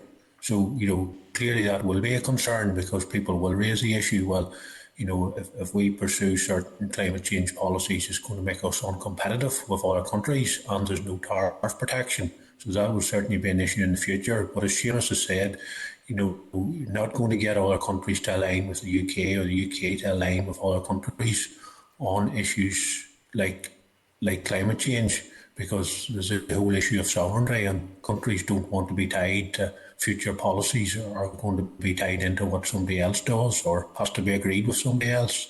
So, that's where we stand there.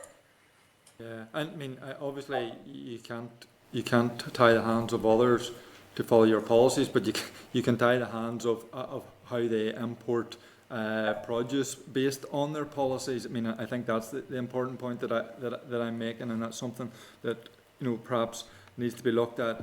With regard to the animal welfare concerns, you're saying there's further negotiations going on particularly in relation to the import of pigs, poultry and eggs. I mean, have you any details of what the concerns are or the likely impact of those negotiations? Well, like those concluded, and the UK has maintained tariffs for pigs, poultry, and eggs.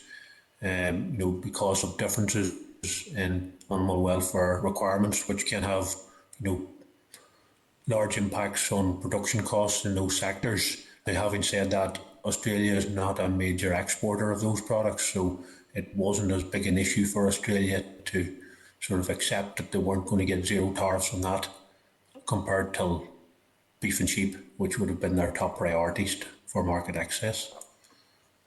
So there is a level of protection for those products then? Yes. Right. Okay, Philip. Okay, William. Thank you, Mr. Chairman. I thank our friends for the presentation and for questions. In relation, we all have concerns. I'm a farmer myself, so I declare an interest. We have concerns about free trade deals. But it's interesting to see that both in beef and sheep meat, imports from New Zealand and Australia have reduced in recent years. Is there any specific reason for that? Yes. Go ahead. Sorry. Like Australia doesn't have, at the moment, because of tariffs, doesn't have major opportunities for exports of those products, which would have been to the EU in the past, and really what we have at the moment is a legacy of EU membership. New Zealand did have big opportunities with sheep meat. Again, that was negotiated with UK accession to the EU because of historical trading patterns with New Zealand. And, it is the case that over the last 10 years, New Zealand sheep meat imports into the UK has decreased from about 75,000 tonnes to 38,000 tonnes. And that's out of a WTO quota, which now stands at just over 114,000 tonnes. So you can see that people are arguing, well, New Zealand doesn't take up this opportunity at the moment to the maximum extent, even if it is actually declining.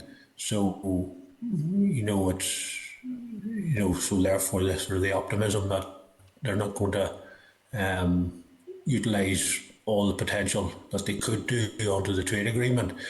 I think quite a lot of that is that New Zealand and Australia sort of have reorientated their exports probably over the last 20 years more towards South Asia. Obviously it's nearer and they see a big market there, and indeed they've done very well in that market. But again, we come back to the point is with the risk that has been taken here, there's no guarantee that they won't refocus on the UK and produce more to export to the UK. Or indeed, if things go wrong in South Asia and there has been tensions there, geopolitical tensions, and if things should change, then clearly they'll be looking for a home elsewhere for exports. And so again, we come back to the point that there's a major risk in this trade agreement, but clearly it's impossible to predict with certainty just exactly what will happen. One would have thought, given the high price of sheep meat in the UK at the minute and beef, that there would have been a bigger opportunity for them to import especially this last 12 months, because we were told post-Brexit that sheep meat would be a disaster, and in actual fact everyone got that wrong, because sheep meat is a higher level prices were higher than they've ever been. So it's very, very difficult to judge what will happen in a trade deal, isn't it? I think that's correct. It is, obviously the higher price in the UK market. I suppose the consumers seem willing to pay that higher price, and most of the sales, a lot of the sales are of, locally produced products. So, there could be something in it that, that the local product will be hard to displace unless the Australians are able to discount it considerably. But exchange rates, transport costs, all of these issues are continually changing, and as I say, if market opportunities in China, for example, close down, well, I think we know where Australia's going to target next, and when you've got opportunity to sell over 100,000 tonnes, that might be more attractive than opportunity to sell 30 or 40,000 tonnes. So all of these things are in the mix, but it does remain very difficult to predict exactly what will happen. One would have thought, given climate change and the issues around climate change, that food miles would become an issue too. Yeah, and I think consumers, product and supermarkets will most likely be labelled, where it's come from, and consumers will consider all these issues, when they're making their purchases. And I think going forward, there's probably a need for local producers and processors to really consider, what the consumer wants, and to make sure they meet those needs and market the product, I'm told that there is a possibility of a trade deal with India. What are the pros and minuses in that in regard to a possible trade deal with India? Yeah, I'm going to leave that one for Mark. Yes, well, the negotiations really are just starting as regards India. They haven't touched on the subject of agricultural market access, at present. And I think what we've been saying there is, something, trade deals are for the long term. I think it has to be taken into account, the potential for Indian exports of agricultural products in the future. Certainly, we're emphasising that there does need to be tariff protection kept in place. I think where, there are obviously, some positives can come out of a trade deal with India, and certainly on the drinks sector and with whisky, we would see potential maybe to get increased access to the Indian market. But clearly these things have to be negotiated, and we'll have to await the outcome of the negotiations. But we do emphasise the point of the need to to ensure protection for our agricultural sector. Okay, thank you very much. Thank you. Thank you, Claire. Thanks, Chair. And thanks, Seamus and Mark, for the info so far. But I don't want to go over some of the issues raised already, just except to say that here we have a clear, if not fully expected, example of how Brexit and UKG trade deals are the threat to the sector. And I'm listening, the awareness that has started being voiced around the future of carbon leakage and how that's linked directly to post-Brexit trade deals rather than the setting of domestic local climate targets. Now, the Assembly and the Executive have no control over trade deals, but the UK government do have the legal obligation to meet its own net zero target and need to be held accountable to that. So I suppose with that in mind, why then is DAERA planning for business as usual modelling for the Northern Ireland farming sector in their strategies and their subsidies and their bills, while not protecting any future fall in demand within the sector when these trade deals will clearly impact on the demand, and the Australian and New Zealand produce will clearly displace Northern Ireland exports to be if this goes ahead. So what level of forward planning or thinking for the Northern Ireland produce to downscale if necessary and to differentiate itself on the market based on its quality?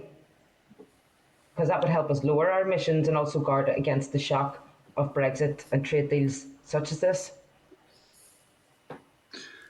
Yeah, I suppose food is a private good, and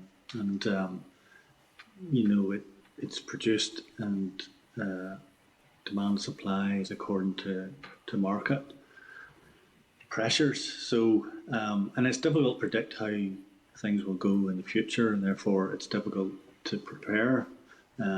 But I suppose, you have to go back to how competitive is Northern Ireland agricultural produce. And I think some of the analysis that AFBI has done has showed that, when it comes to pigs and poultry and dairy, they're not that far away from world prices. And those sectors can probably, hold their own, on the world market to some extent. The beef sector,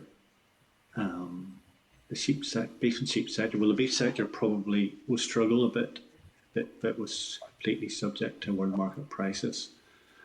And it probably does need to adjust to those new pressures. And I suppose the trade deal does give them 15 years, although the target quotas within those 15 years are quite large. But Australia is a long way off, so again, it's just difficult to predict. I'm sure Mark wants to add something. Well, I would just say that, clearly we have to do everything we can to make the industry as efficient as possible, whether that be in production terms or productivity terms, so we're as competitive as possible, but also, efficient in relation to the environment and the targets on greenhouse gas emissions. I think that's the best way to go forward. And our agricultural support policy, has to be tailored towards that. And that's the best way we can try to cope with the impact of trade deals and meet the targets in relation to greenhouse gas emissions. And has there been scenario planning within the department for how this will potentially play out in the near future for the sector? Well, I think, the near future, the changes are going to take time. If Australia does decide that it does want to pursue this export opportunity, it's going to take a number of years before it can do that. And as I say, there's some level of tariff protection there for 15 years. So, there's time to consider all these issues. But the current agricultural policy framework that's being developed does look to improve the efficiency of Northern Ireland farmers, while at the same time, addressing sustainability issues, reducing impact on the environment, etc. So I think that's what we can do in the meantime. But as the picture becomes clearer, we'll have to adjust our policy framework. Cheers. Thank you. Patsy. Yeah. Thanks very much, Chair, and good to see you, gentlemen. Could I just ask, there's one aspect of this puzzles me a bit, is could you just advise me what sort of, whenever Westminster engages in these the trade deal process, is there any communication or consultation done with the likes of yourselves at NIEA, or indeed any other government department here, and I think, for example, the Department for the Economy, around what the societal, economic, or indeed environmental impacts of a trade deal may be? I suppose, just to be specific, Seamus, sorry for interrupting you, in advance of, through the process of those negotiations and in advance of the trade deal being signed off on. I suppose the process, and Mark, I'll keep me right, but the process is very much, you approach a potential trade partner and discuss the potential of opening negotiations. And the next stage, I suppose, is to put together a mandate for those negotiations within the government machinery. And obviously that, UK government, it's not a devolved issue, so they put together the mandate and it goes around departments and departments get to comment on it. And it is eventually shared with the DAs as well, so we get an opportunity to comment on it as well. And then the negotiations will begin. At the same time, the government will put together impact assessments as well, which will often be shared publicly. And,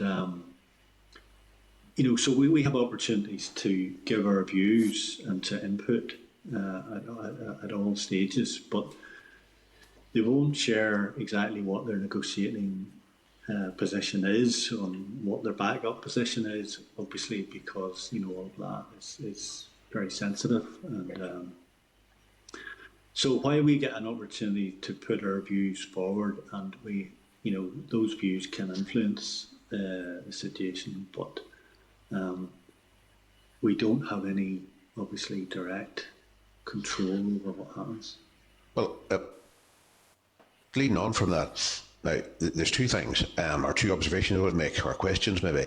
The first one is then, during the course of that trade agreement, specifically with Australia, and how many consultations or how many responses or claims around this did the department, did DERA make, or did even the Department for the Economy make? Or you're aware of? You probably, I can't expect you to answer for DFE. Yeah. Well, I know DFE would consult with DIT almost weekly, so they would have an update from the chief negotiators, and we would be meeting DEFRA every month, I think, Mark, is that right? But there would be email communication, between those meetings as well. So there's quite a bit of engagement. Obviously, DEFRA, we mostly engage with DEFRA, and they don't lead on market access. So although we make our views on market access clear to them, but we get opportunities to look at the SPS chapters, on chapters on, or clauses on antimicrobial resistance, etc. So, our focus would be mostly in those areas. So, on this basically, and the implications of this trade deal for the sheep markets here, that basically ignored the representations from the Northern Ireland economy, and flipping on from that, the NIO has probably failed the Northern Ireland, certainly the meat sectors, in at least articulating some view at the Cabinet. Yeah, and sorry. I suppose the thing to say is that, the other DAs have similar views to ourselves, and so there's quite a lot of similar views at these meetings. So there, obviously, as well as DEFRA, there'd be the Scottish Government and the Welsh Government, so yeah, we're putting across views, and but obviously the government, it's a sovereign matter for them, and they're in the lead in terms of the policy and direction. Yeah, well, I don't expect you to comment on this, but it's some sort of a face-saving exercise in the face of Brexit and the excluding themselves from a very major market. But one final thing, and that is your concern. Whenever I look at this and I see ships coming over from Australia and all the fumes that are going up into the air and everything like that, and I'm saying to myself, well, why would you do that at the same time as giving commitments around climate change and giving commitments to lower carbon emissions? That bit doesn't stack up to me. So can I just ask, did the department highlight those concerns as well to DEFRA, and I presume that you would have shared those concerns with the Department for the Economy as well? Yeah, I can assure you all of those issues were discussed, and our DA colleagues raising similar concerns, and we are in regular contact with our DFE counterparts. Yes.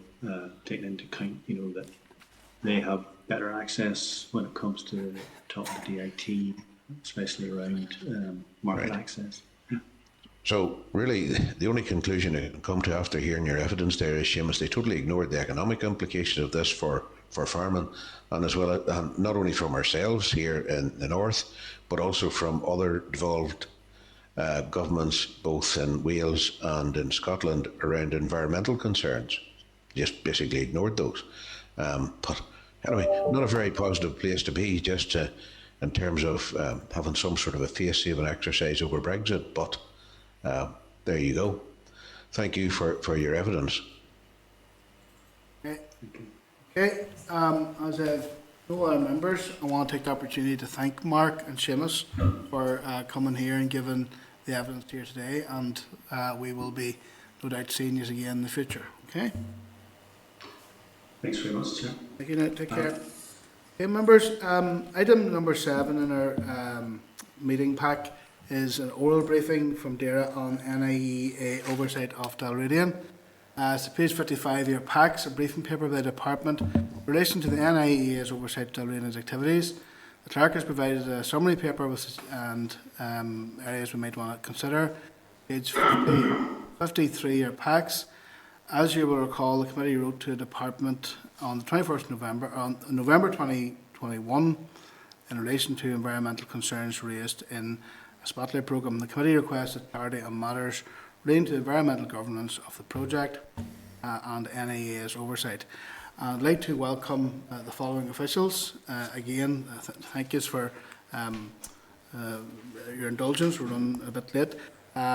Let's invite the following initials to brief the committee. Liz Smith, the Principal Scientific Officer of DAERA. Neil McAllister, the Lead Principal Scientific Officer of DAERA. Stephanie Miller, Principal Scientific Officer of DAERA. And I'll ask you to brief the committee, and then the members will want to ask questions of you thereafter, okay? Thank you. Thank you, Chair. Can I just check you can hear me? Yeah, we got you, yeah. That's great, thank you. Good morning, members, or sorry, good afternoon, members, just crossed. Thank you for the opportunity to brief the committee today on the issue of NIA's regulatory oversight of the Dalradian mining project and associated activities. I'm joined by, as the Chair said, by two of my colleagues, so we can cover as many of your questions as we can.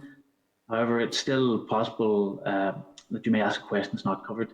With the Chair's permission, we can refer to you in writing on those. By way of introduction on my specific role, I'm the lead on development management issues within NIEA's water management team, and provide an oversight role across the whole of NIEA for specific major projects such as the Dalradian proposals. I'm joined here today by my colleague Liz Smith, who is head of the industrial consents team within NIEA, and by Stephanie Miller, who heads up our water abstraction and licensing team. With the Chair's permission, I will pass on to my colleagues in a few moments to introduce themselves and provide some opening remarks. Prior to that, I would like to provide you with an overview of NIA's interaction with the Dalradian project and associated activities to date. So NIA's involvement stretches back to 2011, when the agency was a consultee to the planning process to what was then the BOE's planning service in relation to Dalradian's exploration proposals. Since 2011, we have continued to provide advice and guidance on the respective planning authorities, specifically for Lanoma District Council and the Department for Infrastructure's Strategic Planning Division. The planning authorities have requested advice and guidance from ourselves in respect of a range of planning-related matters, such as pre-application discussions, permitted development notifications, planning enforcement, environmental impact determinations and assessments, and mine waste management plans related to the Dalradian project. Our advice and guidance to those planning authorities is related to their exploration development, their regional drilling programme, and the current planning application being processed by DFI Planning for a full mine, and the two associated power line applications, which were called in by the Department for Infrastructure and are to be subject to a public inquiry to be heard by the Planning Appeals Commission in the near future. NIA, of course, also has a primary role as a regulator in relation to discharges to the water. I will now hand over to my colleague Liz Smith, who will provide some background on NIA's interaction with Dalradian in regard to regulating discharges to the water environment. Thanks, Neil. Good afternoon, Chair and members.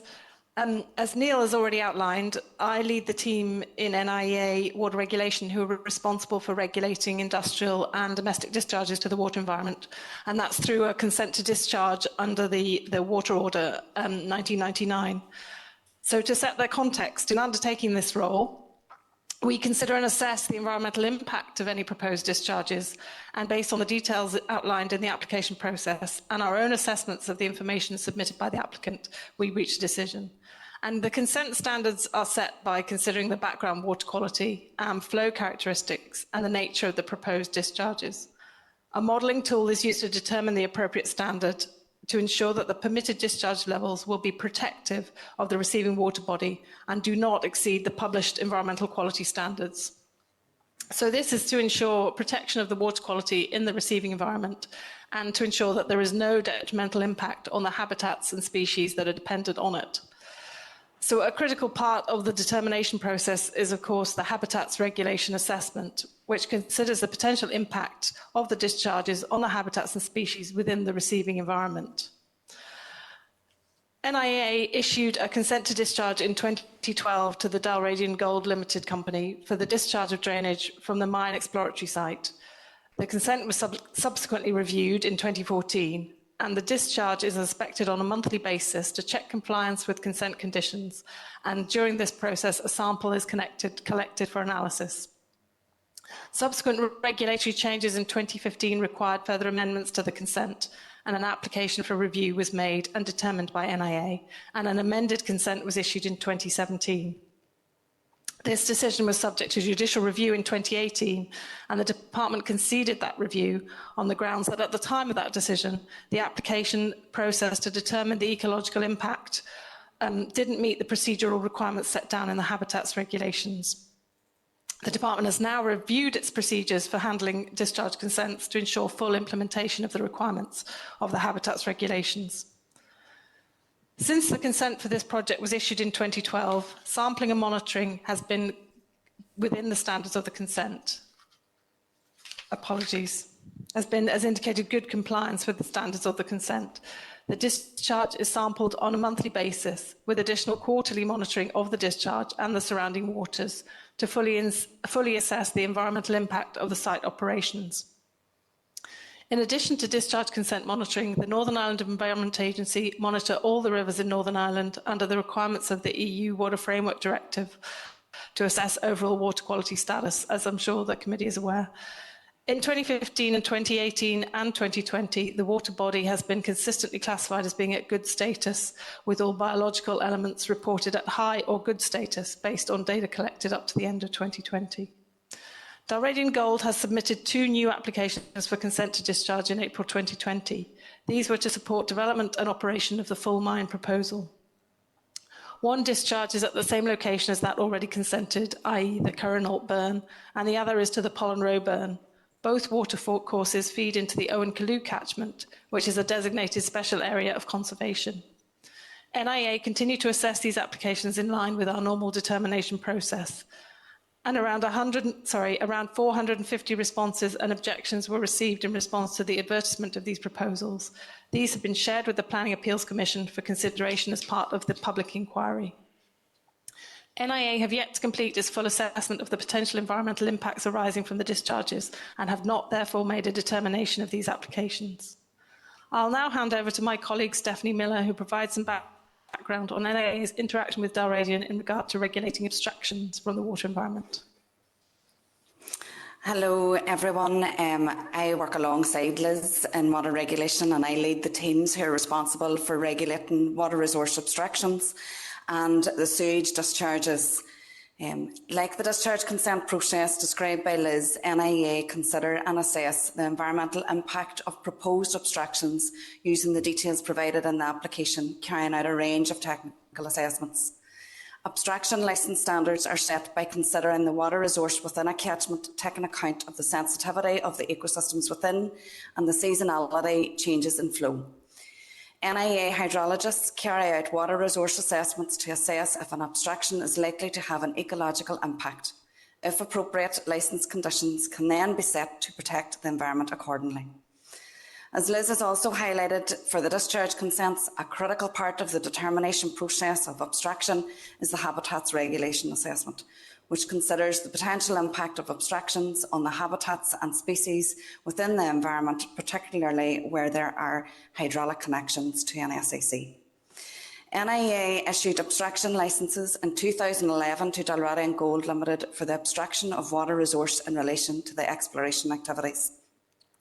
The quantities abstracted under these licences would normally have been regulated as a permitted activity with no requirement to monitor abstraction rates. Given the number of abstractions servicing the exploration, NIEA issued 2 licences to ensure appropriate monitoring was in place to protect the water resource. The licences are time-bound and have been extended every 2 years, with the most recent extension until September 22. Dalradian Gold submitted 2 new applications for abstraction in November 2020 for groundwater and surface water abstractions supporting the development and operation of the full mine proposal. Like the discharge consents, NIEA continue to assess the applications in line with the NIEA procedures.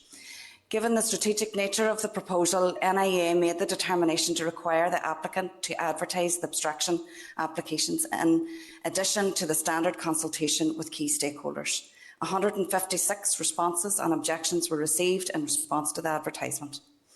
NIEA have yet to complete its full assessment of all the potential environmental impacts arising from the abstractions and have not made its determination. Whilst the discharge consent applications and the abstraction applications will be determined under separate legislation, the decision-making process will ensure a holistic approach is applied and will assess the in-combination effect. Independent experts have also been procured to provide further assurance and third-party peer review on the decision-making for both the abstraction and discharge proposals. Finally, the DAERA Minister has agreed that both applications for consent to discharge and for water abstraction licences should also be considered by the Planning Appeals Commission through the public inquiry, which has been initiated by DFA Planning. This will allow the PAC to hear the representations received in relation to the environmental authorisations in conjunction with the proposed planning application. NIEA will not make a final decision on the environmental authorisations until it has considered any recommendations presented to the Department by the Appeals Commission. Thank you again for the opportunity to present to the committee on this matter.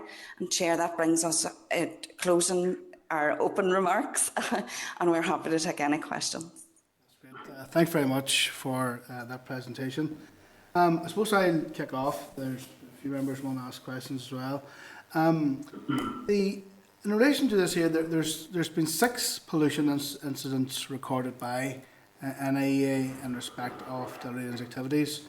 One of them was graded medium risk in 2016 following runoff into a river, and also we had breaches in relation to zinc discharge consent as well. So I suppose, I think what we would like to hear is, what assurances can NIEA give the public, that Dalradian's operations won't pollute the air, the water, the soil, and indeed have a negative impact on the health of local people? I'll take this, Chair. I suppose, in terms of you're referring to the full mine planning application that's currently with the Planning Appeals Commission at the moment. There's been numerous documents associated with that submitted in terms of construction environmental management plans, mitigations for the operational phase, mitigations for the decommissioning phase. The purpose of the environmental impact assessment and the environmental statement that emerges from that in relation to the Dalradian project is to identify all the impacts that are there, to assess them for their level of significance, and to determine what mitigations or avoidance measures need to be put in place to determine if those impacts can indeed be mitigated, and mitigated to a level that would be acceptable and that would lead to no significant impacts upon the environment. So that's the process that Dalradian have gone through. That's the documents that have been consulted on, and the various consultees have provided advice on that. And on the other side of that, there's been about over 40,000 representations received by DFI Planning in relation to that. So there's lots of views on that. There's lots of views on the ability to mitigate those impacts successfully. And in response to that, the DFI and the DFI Minister decided that given the scale, the volume of the representations and the views on it, that it would be appropriate to refer to the Planning Appeals Commission for a public inquiry, so that those views can be heard in an open forum to an independent body, and that can be explored further.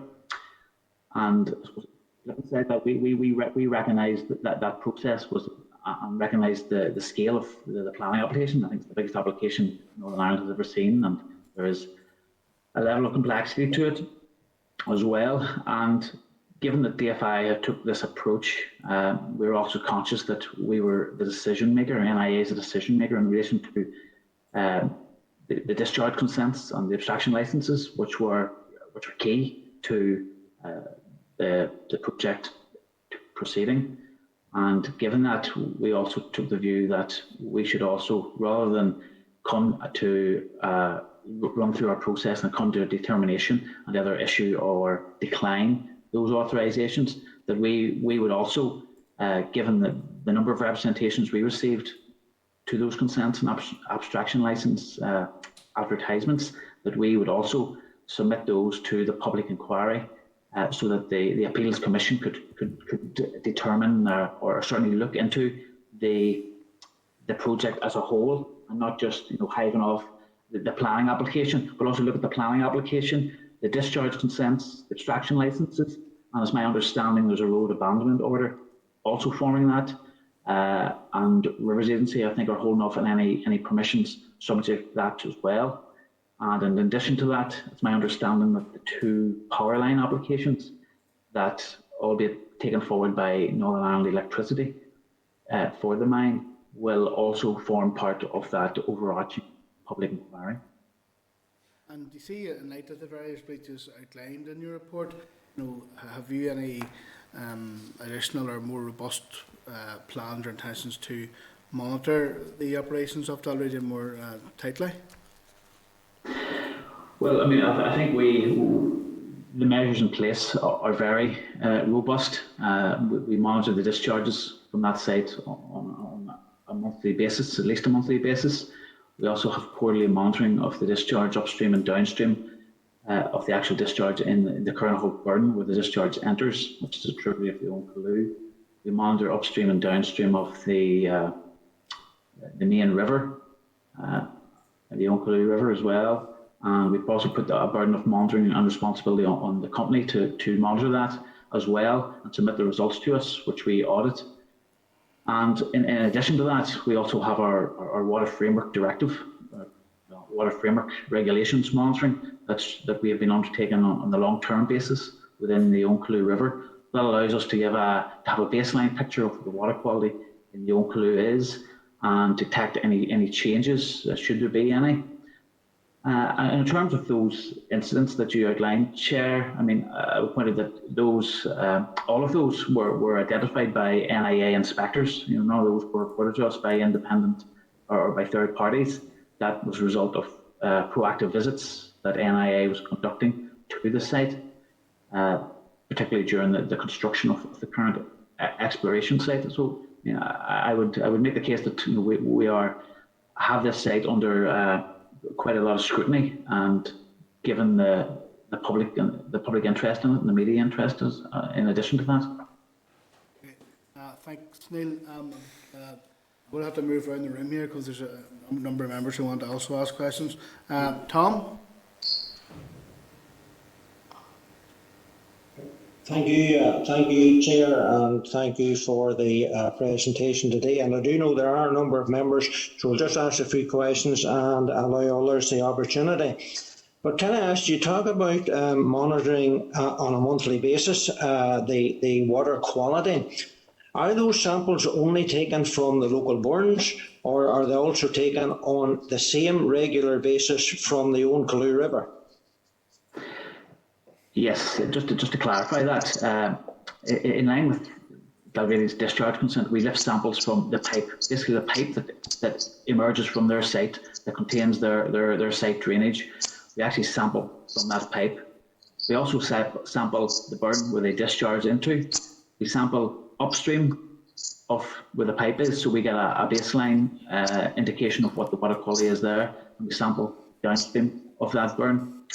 And that burn then is a tributary of the main river, the Oncalloo River, and we sample upstream of where the tributary enters the main river. So again, we get a baseline of what the water quality is before any discharge enters it, and we monitor downstream of that. And in terms of our wider monitoring network, we also monitor further downstream from downstream of the Oncalloo River, and again we're after the Onray River, which is also a tributary of the Oncalloo, where it joins. So there's quite an extensive monitoring network there. And following on from that, how has the water quality in the Oncalloo River changed over the years that Dalradian has been operating under their discharge consent? Okay.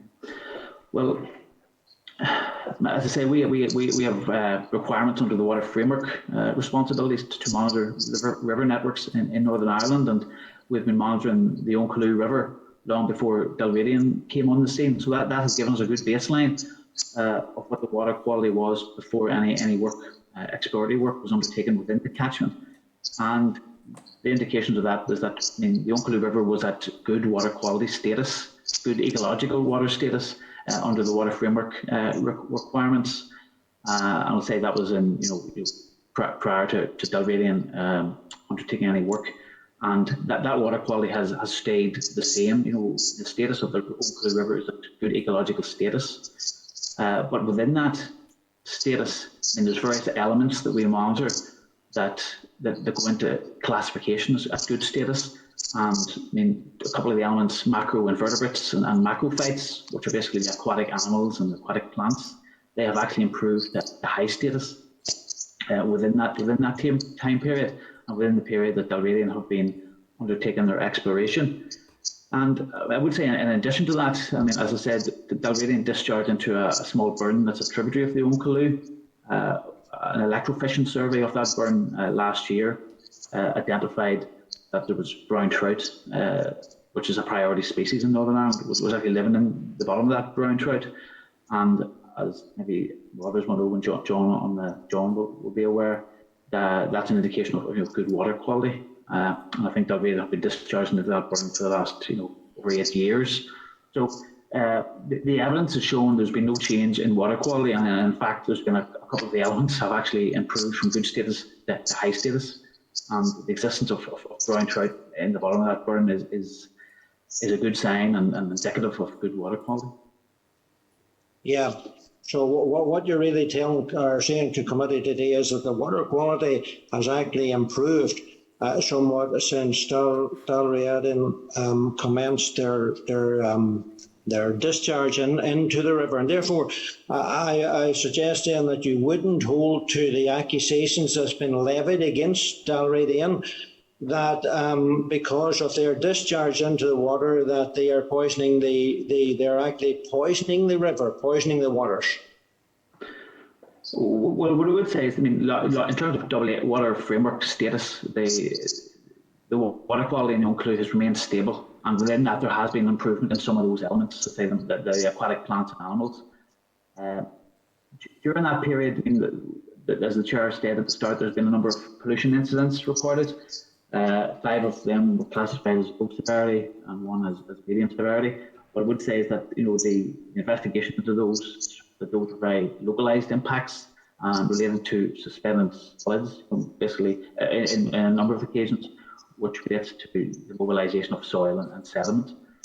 So that's the situation. The WFD status has stayed largely stable with some improvement in a number of the elements, and any of the pollution incidents recorded mostly of low localised impact.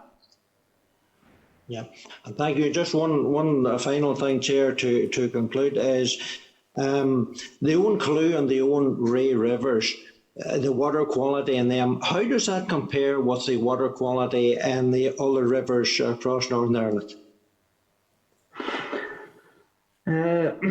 Well, I think it's a varied picture. In terms of the Water Framework requirements, we would classify, in terms of ecological status, high status, good status, moderate status, poor status. The Oncalloo is at good status. The Onray, right here off the top of my head, is at moderate status. I think it's they're within the scope of the various water framework classifications throughout Northern Ireland. There's nothing unusual about them, albeit you have the extra layer of protection and designation in the Own Clue, which is a special area of conservation. Okay, thank you for that, and thank you, Chair. Philip? Thanks, Chair. And Neil, you quite rightly said there's a lot of public interest and there's a lot of media interest in what's going on with regard to this project. I mean, I think this engagement has come about as a result of some concerns as a result of the media broadcast with regard to environmental protection, and some of that has already been discussed to this point. So, I mean, in terms of some of those concerns that came out in the public, can I ask what learning and evaluation has been carried out by NIEA in respect of its engagement and interactions with Dalradian thus far? Well, as you say, Philip, we're very aware of the interest in this, and you just go by the volume of representations received both by the planning application and the discharge and the abstraction licences, as outlined by Liz's staff, that there's a lot of interest there. Dalradian have submitted their applications to us in relation to those. We've certainly took on board the interest there and the issues that have been raised through those advertisement processes.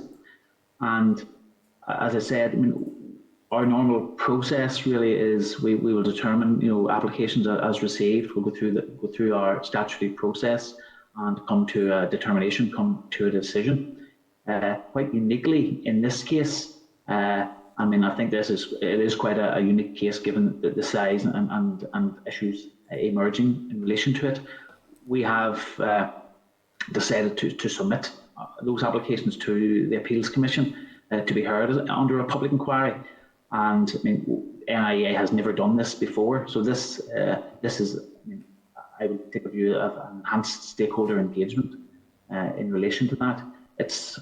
We have heard the issues that have been raised through representations, and we think it merits that they be heard or given the opportunity to be heard at that forum, the public inquiry forum, so that we can take on board the issues that have been raised, and assessed by a commissioner with the Appeals Commission, and then we will await their report and any recommendations that will emerge from that before we will continue to determine those applications.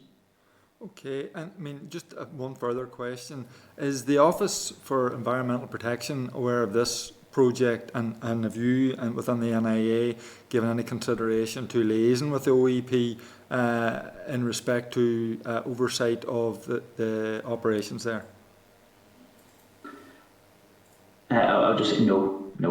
I'm not aware that they're aware of it, or if anybody has raised an issue with them.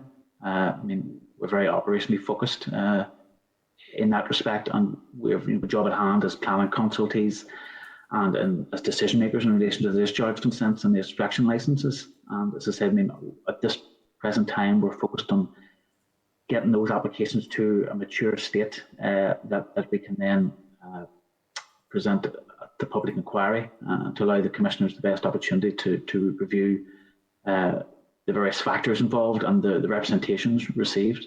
So in terms of the OEP, no involvement to date. And is that something that the NIA would consider? No, you're saying not yet. Is it something the NIA would consider at some point?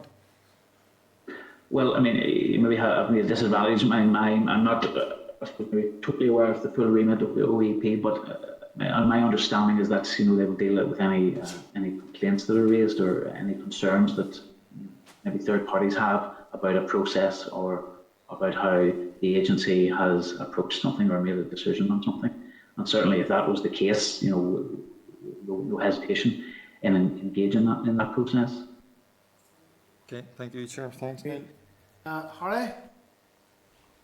Okay, and thank you, Chair, and thank you, Neil, Liz and Stephanie. Just wondering what evidence is available that Dalradian or yourselves is engaged with the community, providing clear and accessible data showing projected impacts of the gold mine throughout its lifespan? Thank you. Thank you for the question. I suppose the main vehicle for that, is through the planning process. And Dalradian, the project, given its size and complexity, has triggered the requirements under the EIA regulations, which recognises that it's it's a major project, and there will be impacts associated with it, and that puts the statutory responsibility on the applicant to look at those, to identify the impacts, to assess them, and determine their significance, and put in place whatever mitigation or avoidance measures they think are appropriate. So, that is probably, and then that process through the planning application to then to the public consultation. That is the main vehicle for that, and that's it. As I said, the outcome of that was 40,000 representations. Maybe described previously as 40,000 objections. There's probably not all objections. Maybe I think it's fair to say the majority of them were objections, but not all. And that's the main vehicle for the stakeholder engagement. And then the public inquiry coming along. That is the extra layer of stakeholder engagement. That's the enhanced stakeholder engagement level, and that gives people who have submitted a representation, both to the planning application, but as I've said, both to the discharge consents and abstraction licences, the opportunity to go to that inquiry and to elaborate on their evidence or rely on the written submissions they've already made. But certainly it allows the issues to be distilled down to the key issues of concern, and allows the Commissioner as the third party independent element of this to have some discussion on that with all parties around the table. Appreciate that, Neil. Yes, and maybe you could just tell me, all data is readily accessible to the community, isn't it? It's all easy cut out for them to see. It's all online. I speak in terms of the planning application is on the planning portal. I know the extent of operation, and I think I'm. Well, you may correct me if I'm wrong, but I think it was a requirement to have a hard copy, possibly in the local community, in the library or somewhere. I may be wrong on that. It's more of a Department for Infrastructure Planning issue, that, but I'm pretty sure. In terms of if you've got online access, the information's there and still there. Yeah, for all to see. Yeah, just wondering to finish, what provision has been made financially to mitigate long-term pollution and hazards emanating from mining activities? Sometimes there are dangers after closure or whatever. Well, I suppose part of our job is in NIEA is to assess those projects and to ensure that there won't be any long-term impacts, significant impacts from such developments if they do indeed get the go-ahead. In addition to that, you quite rightly have highlighted that issue, and it has been an issue, a historical issue, maybe at the present day, certainly I know England have a problem with old mines. But in response to that, the EU came up with the Mining Waste Directive, and that was transposed into Northern Ireland law. And as part of that transposition, there's a requirement for a financial bond to be put in place.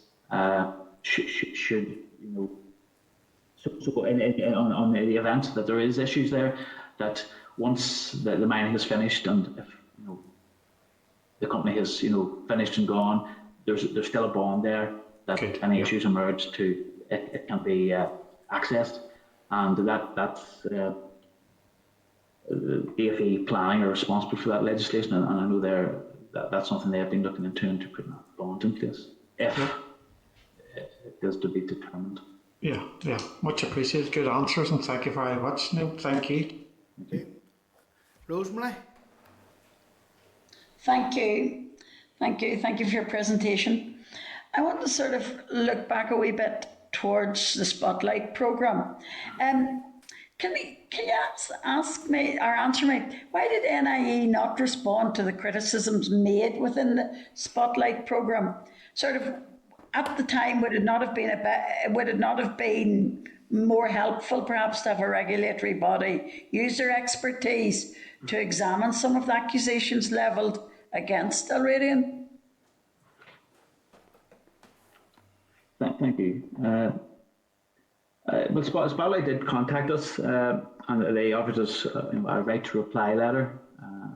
They sort of outlined the claims or the accusations they were going to make during the programme. A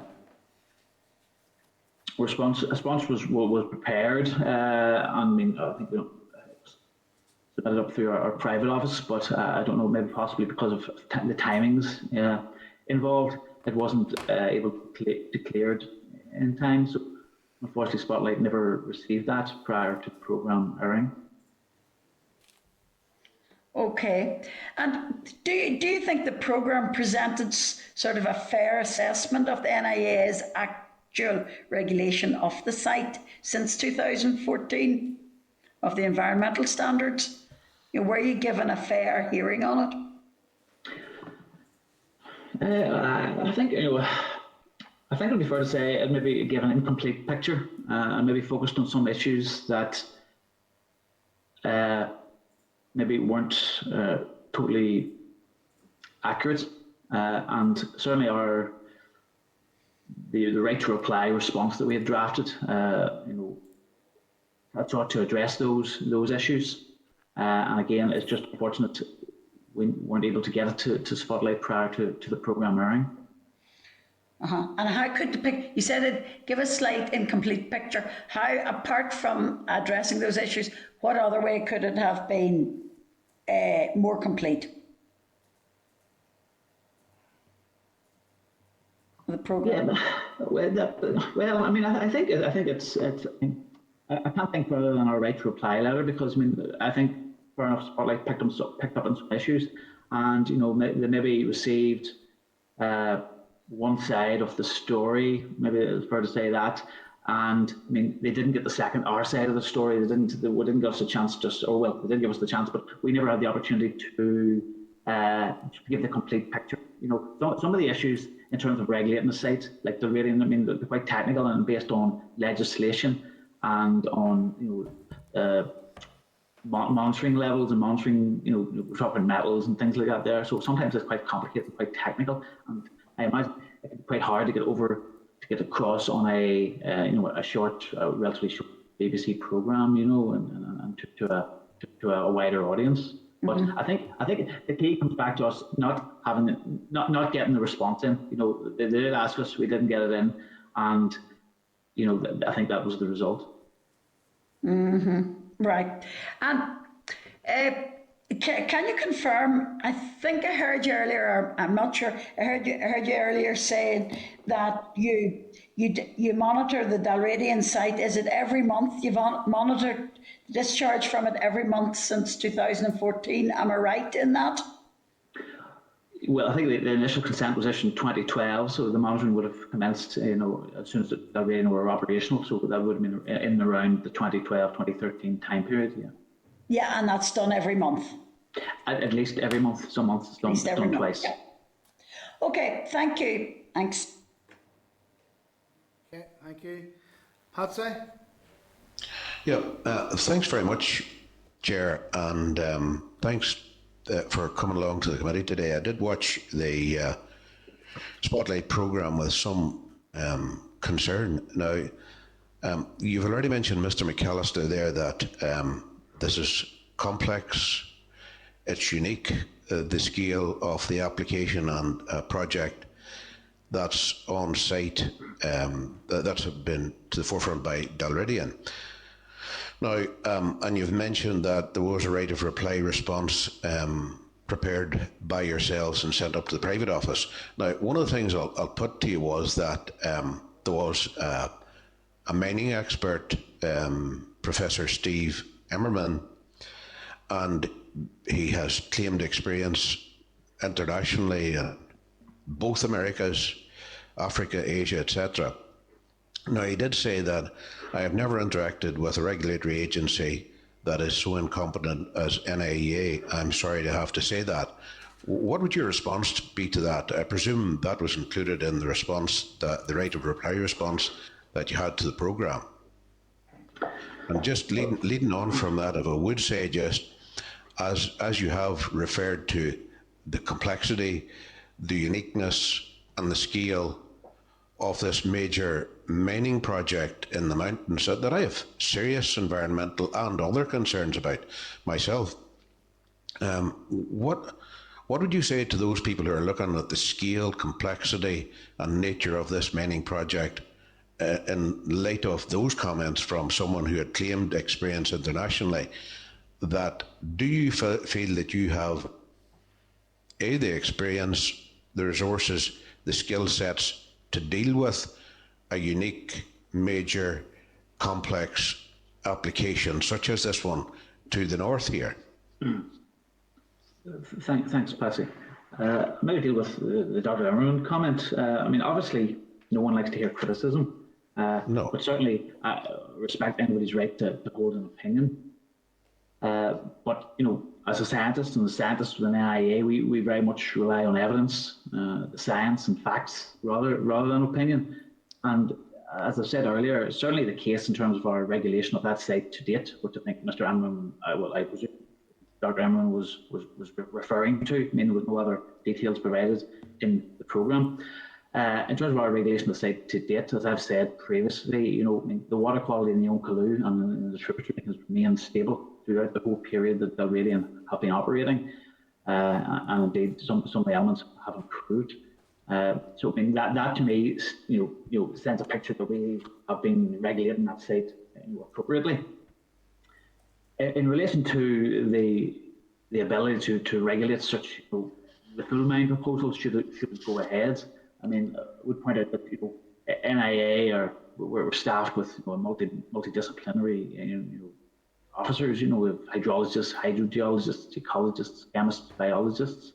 I'm near afraid to leave a discipline out in case I get in trouble. But I mean, within that as well, I mean, as part of the NICS, we have access to wider expertise in terms of the legal front. We have you know, a close relationship with the Geological Survey of Northern Ireland. We have access to fisheries advice through our departmental colleagues and also the LOCS agency.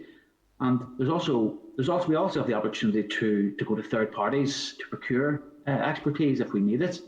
And indeed, a good example of that is the actual Dalradian planning application. As part of our role as a consultee, I mean, we identified an area that we would benefited from bringing in that third party expertise, and we did that, and that contributed to us produce you know, a consultee response on that.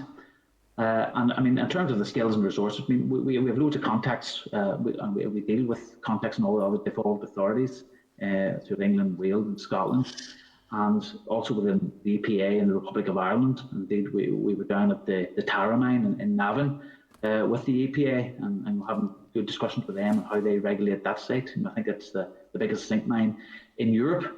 So I mean, we have in-house expertise, we have the external expertise and the connections, but also should this application get approval, I mean, it's a matter of you know, building increased capacity to regulate that site. You know, and NIA, we're quite a dynamic organisation, and we respond to those types of you know, stimuli. You know, should it get permission, you know, obviously you would create the capacity there that's needed. So, are you confident that should this be approved, and I would strongly resist it personally that such an application for this type should be approved here now, but should this be approved, that you have either the skill set in-house or access to the skill set to oversee something which is, in your own words, unique and complex to the north here?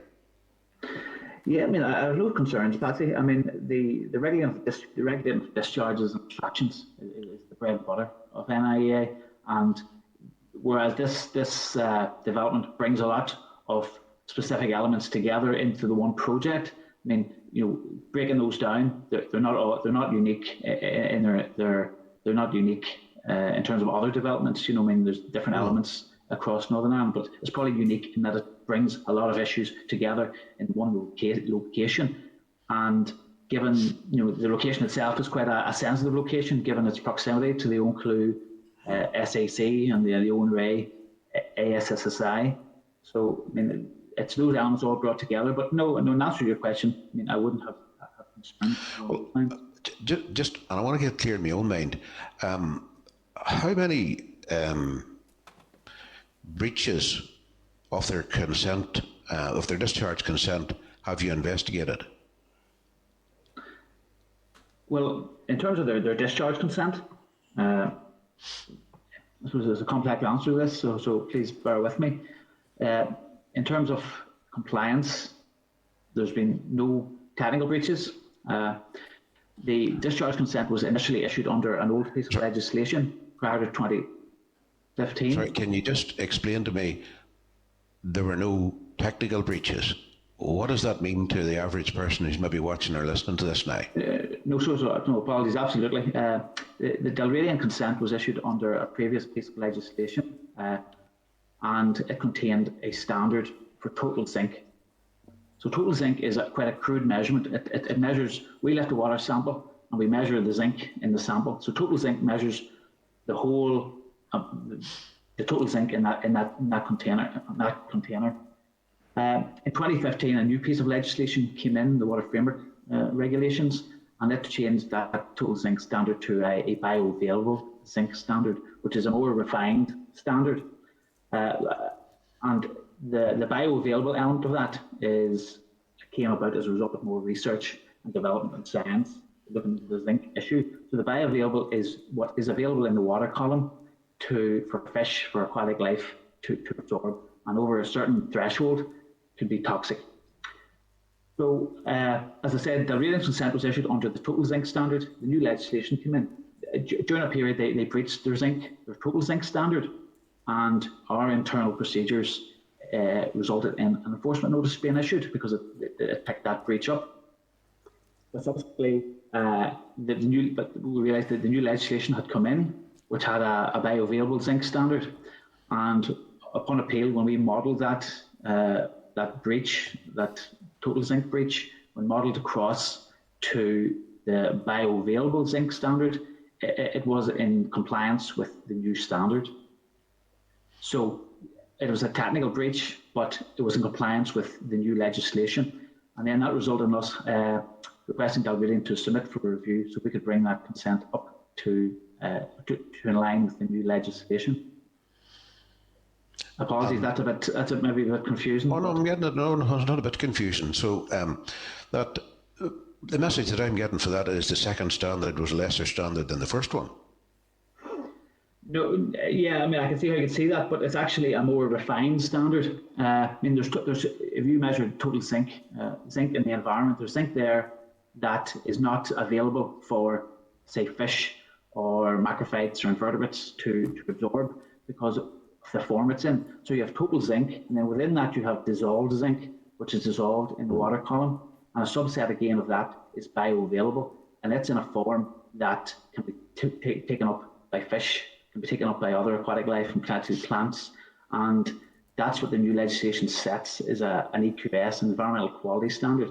That says that if the zinc is below that standard, it's not toxic, but once it gets above that standard in the water environment, it's toxic to fish or other aquatic life. But the breach did occur whenever the different standard was applicable.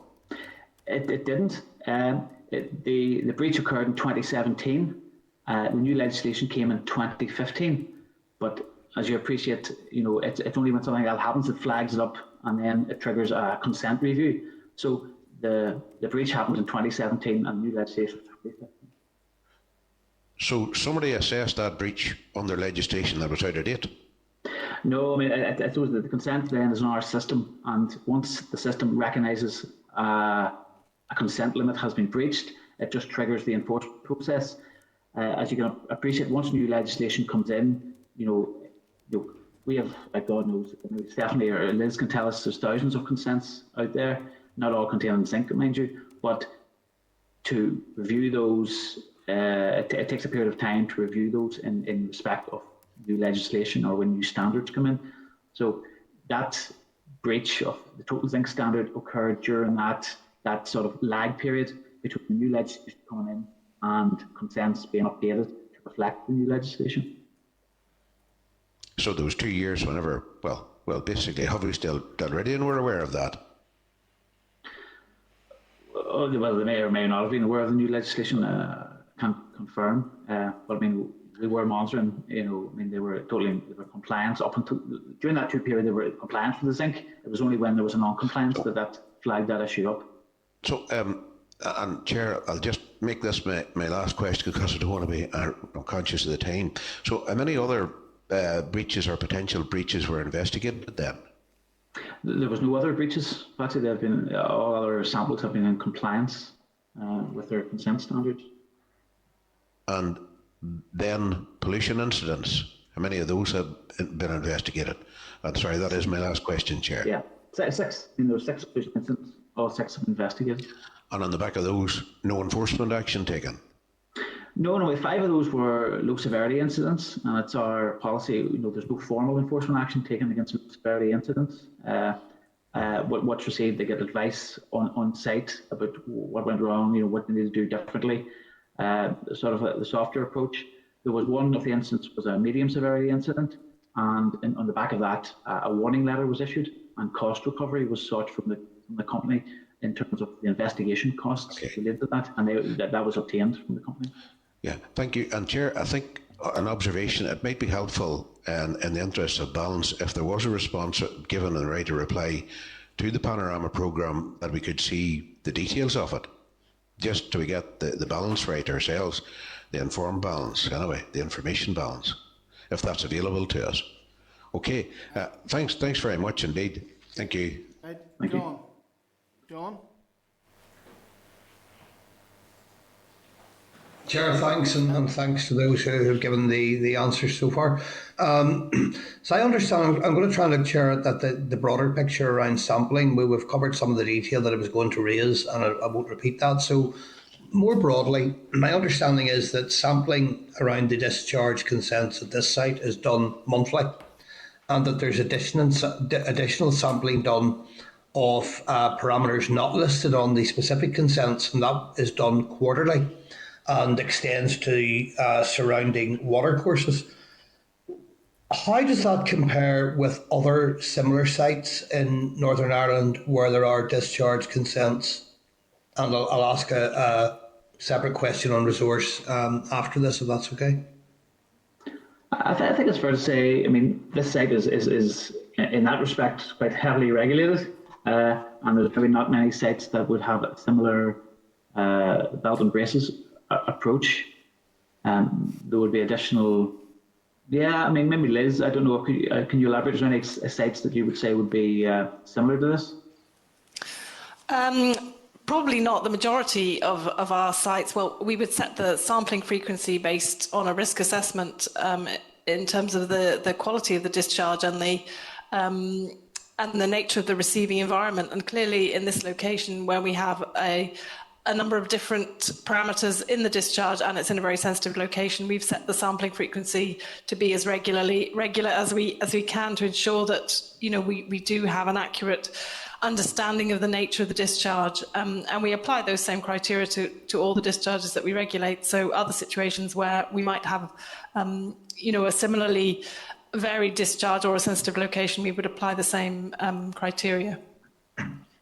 Okay, and that's something we might explore further in relation to this site. But given that the site itself and the project is in the early stages, phase 1 of exploration and phase 2 of planning, can I ask then if NIEA have concerns about the sustainability of the monitoring of the site and Dalradian's activities more broadly, and relate that to your own resource capacity, cost implications, any scale of pollution incidents, previous, current or future? Surely there's a fairly significant resource implication here for the agency and also the sustainability around that resource. I'll maybe start off, Liz, and maybe ask you to contribute. In terms of the example I give to Patsy, you know, there was a medium severity incident, and as a result of that, we sought cost recovery for the effort that went into investigating that. So, and that was received from the company. In terms of the routine sampling methodology, Liz, you can keep me right. I mean, that is all cost recoverable, isn't it?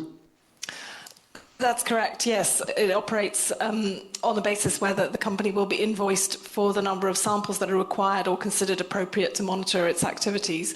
So there's a yearly subsistence fee that's payable by all licence holders where we determine that that level of monitoring is required, and that's covered by our regulatory fees and charges policy under the polluter pays principle, essentially, that all operations that are making a discharge into environment should pay some of the costs of monitoring them and ensuring that the impact on the environment is not detrimental.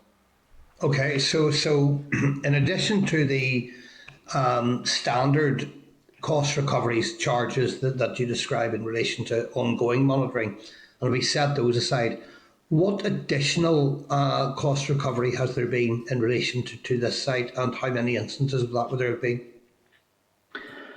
Well, in terms of one of the biggest resources that has gone into this site to date really is the assessment, the various planning aspects, and then the assessment of the planning application. I mean, I don't know if you've seen the application itself. It's huge. Yeah. So, I mean, NIEA is a statutory consultee to the planning service, so we're required to act as a consultee and to respond. There's a plan fee associated with that that the DFI received, but again, we're very operationally focused, but it's my understanding that none of that planning fee is received by DAERA to cover our statutory consultation role, and it's just part of our business as usual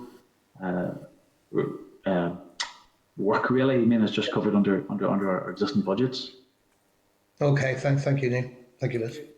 And Claire. Thanks, Chair. And thanks for all that so far. Greatly appreciated. Listen, this whole development, as you've already identified, is sited then in a special area of conservation and an area of special scientific interest. But can I ask you what the environmental status of both those areas were before the development? Well, the Oncaloo River SAC, it's my understanding it's currently in an unfavourable status. I think it has been for some time, so I think it's that's the situation with that. It's unfavourable, and largely due to the species that are selection features that contribute to the designation of that, and that's the freshwater pearl mussel and the Atlantic salmon. I think both are unfavourable. The Atlantic salmon itself, I think it's unfavourable over a regional basis, and freshwater pearl mussel within the SEC itself. The ASSI, which is on the Owen Ray, it's actually upstream from, is on the other side of a different catchment to where the current exploration work has been undertaken, and would be upstream from any potential discharge that would be proposed as part of the full application. So it would be largely unaffected, or would be unaffected by by the existing proposals and any future proposals. And is it just the waterways that you monitor then? Or is the whole environmental context taken into account? Oh, yes. I mean, we've taken much an ecosystems approach. I mean, obviously with extensive river monitoring that goes on. We also monitor the groundwater situation, groundwater monitoring, but also, I mean, and as part of the Oncaloo River SAC, I mean, there's not just aquatic features that go into the selection of that site. There's also otter as well, which are partially land-based, oak woodland, and a number of other plants that I maybe couldn't pronounce. But so no, the whole the remit of that in terms of the SAC. There's also scrutiny that goes under in terms of any priority habitats or any priority species that are either water-based or land-based as well. Okay. And you're content then as a statutory consultee as well and the Environment Agency that everything's in order? Well, I think we're still in a process in terms of the full planning application. I mean, there's been a few back and forths in terms of the planning application. It's got to a stage where it's DFI is able to be submitted to the Planning Appeals Commission. So I think there's issues still to be resolved. There's big issues on our side in relation to discharges and abstractions that have yet to be determined. So I think we're still in that process, and no firm positions or certainly decisions have been reached as yet. And do you feel that there's any conflict between your role as both the statutory consultee and the regulator? I actually think it's complementary. I think it's my primary role really would be in terms of reviewing and assessing the planning application, and Stephanie and Liz's role would be more on the regulatory side. But certainly I like to think, or maybe being optimistic, I would like to think that my knowledge then of going through what is a very extensive planning process, and as I say, I've been involved since approximately 2011, the different stages, exploration stage, and then coming to see the full mine application, and looking at the two power line applications that also are associated with that. So it allows me to look at the site as a whole and look at any cumulative impacts, and then hopefully feed some value into the processes that Stephanie and Liz are taking forward. So I think it's complementary. It's already been acknowledged then the extensive attention on this whole development. I think Sinead said at the start there that there were 156 objections received at the early stages of the application, but I think that's risen now to over 35,000. Is that sort of hitting the right sort of numbers that you are aware of? Yes, I think of the planning application, I think we're talking over 40,000 at the moment. As I said to one of your colleagues, not all objections, the majority objections, I believe, but certainly on Liz's side, there was 400 odd objections in relation to the discharge consent, and about 160 in relation to the abstraction licence. And as I said, sorry. No, I'm just wondering then, what considerations are given to community consent to planning applications then? Well, I say certainly from our side, we are very conscious. Our normal process in terms of determining discharge consents and abstraction licences is to follow our statutory process and go to the public advertisement, take on views, look at the science, the modelling, etc., and come to a decision and either refuse consent, abstraction licence, or grant one. But in this case, given the huge numbers of representations and interest in it, we recognise that we should dovetail with DFI planning. They announced a public inquiry, and that we would use our statutory powers contained within our legislation to again request that the Appeals Commission hear the authorisations that we're determining as a public inquiry, but also to hear that as part of the overarching public inquiry announced at DFI, so that the holistic view of the project can be looked at, and the cumulative impacts of it can be taken into consideration. And then during the BBC Spotlight programme, Dalradian's chief executive, I think it was Patrick Anderson's previous history in Brazil was flagged up as shocking. So has the Environment Agency examined the history of the Dalradian directors in other countries? Was there any level of due diligence at that level carried out? And maybe as a statutory consultee, would that be a requirement? No. We have no statutory requirement. Liz and Steph can keep me right here, but to do any due diligence on operators. Certainly under other legislation and NIEA in terms of your waste operator and things like that, there is a requirement certainly, but not in relation to discharges or abstractions. So is this I can't comment certainly upon any planning legislation, unfortunately. Okay. So has this operator carried out this type of operation before? Have they done this full mining before? I'm only aware of the history of Dalradian within Northern Ireland. As I said, they've been here since 2011, operating what is so in relatively small scale exploration. I'm not aware that they've any other mines anywhere else in the world. So what information would have been sought from the company, before engaging with the APS? Sorry, I just missed that. Well, what kind of information or statements would you guys have sought from the company before engaging in the planning applications, the planning system?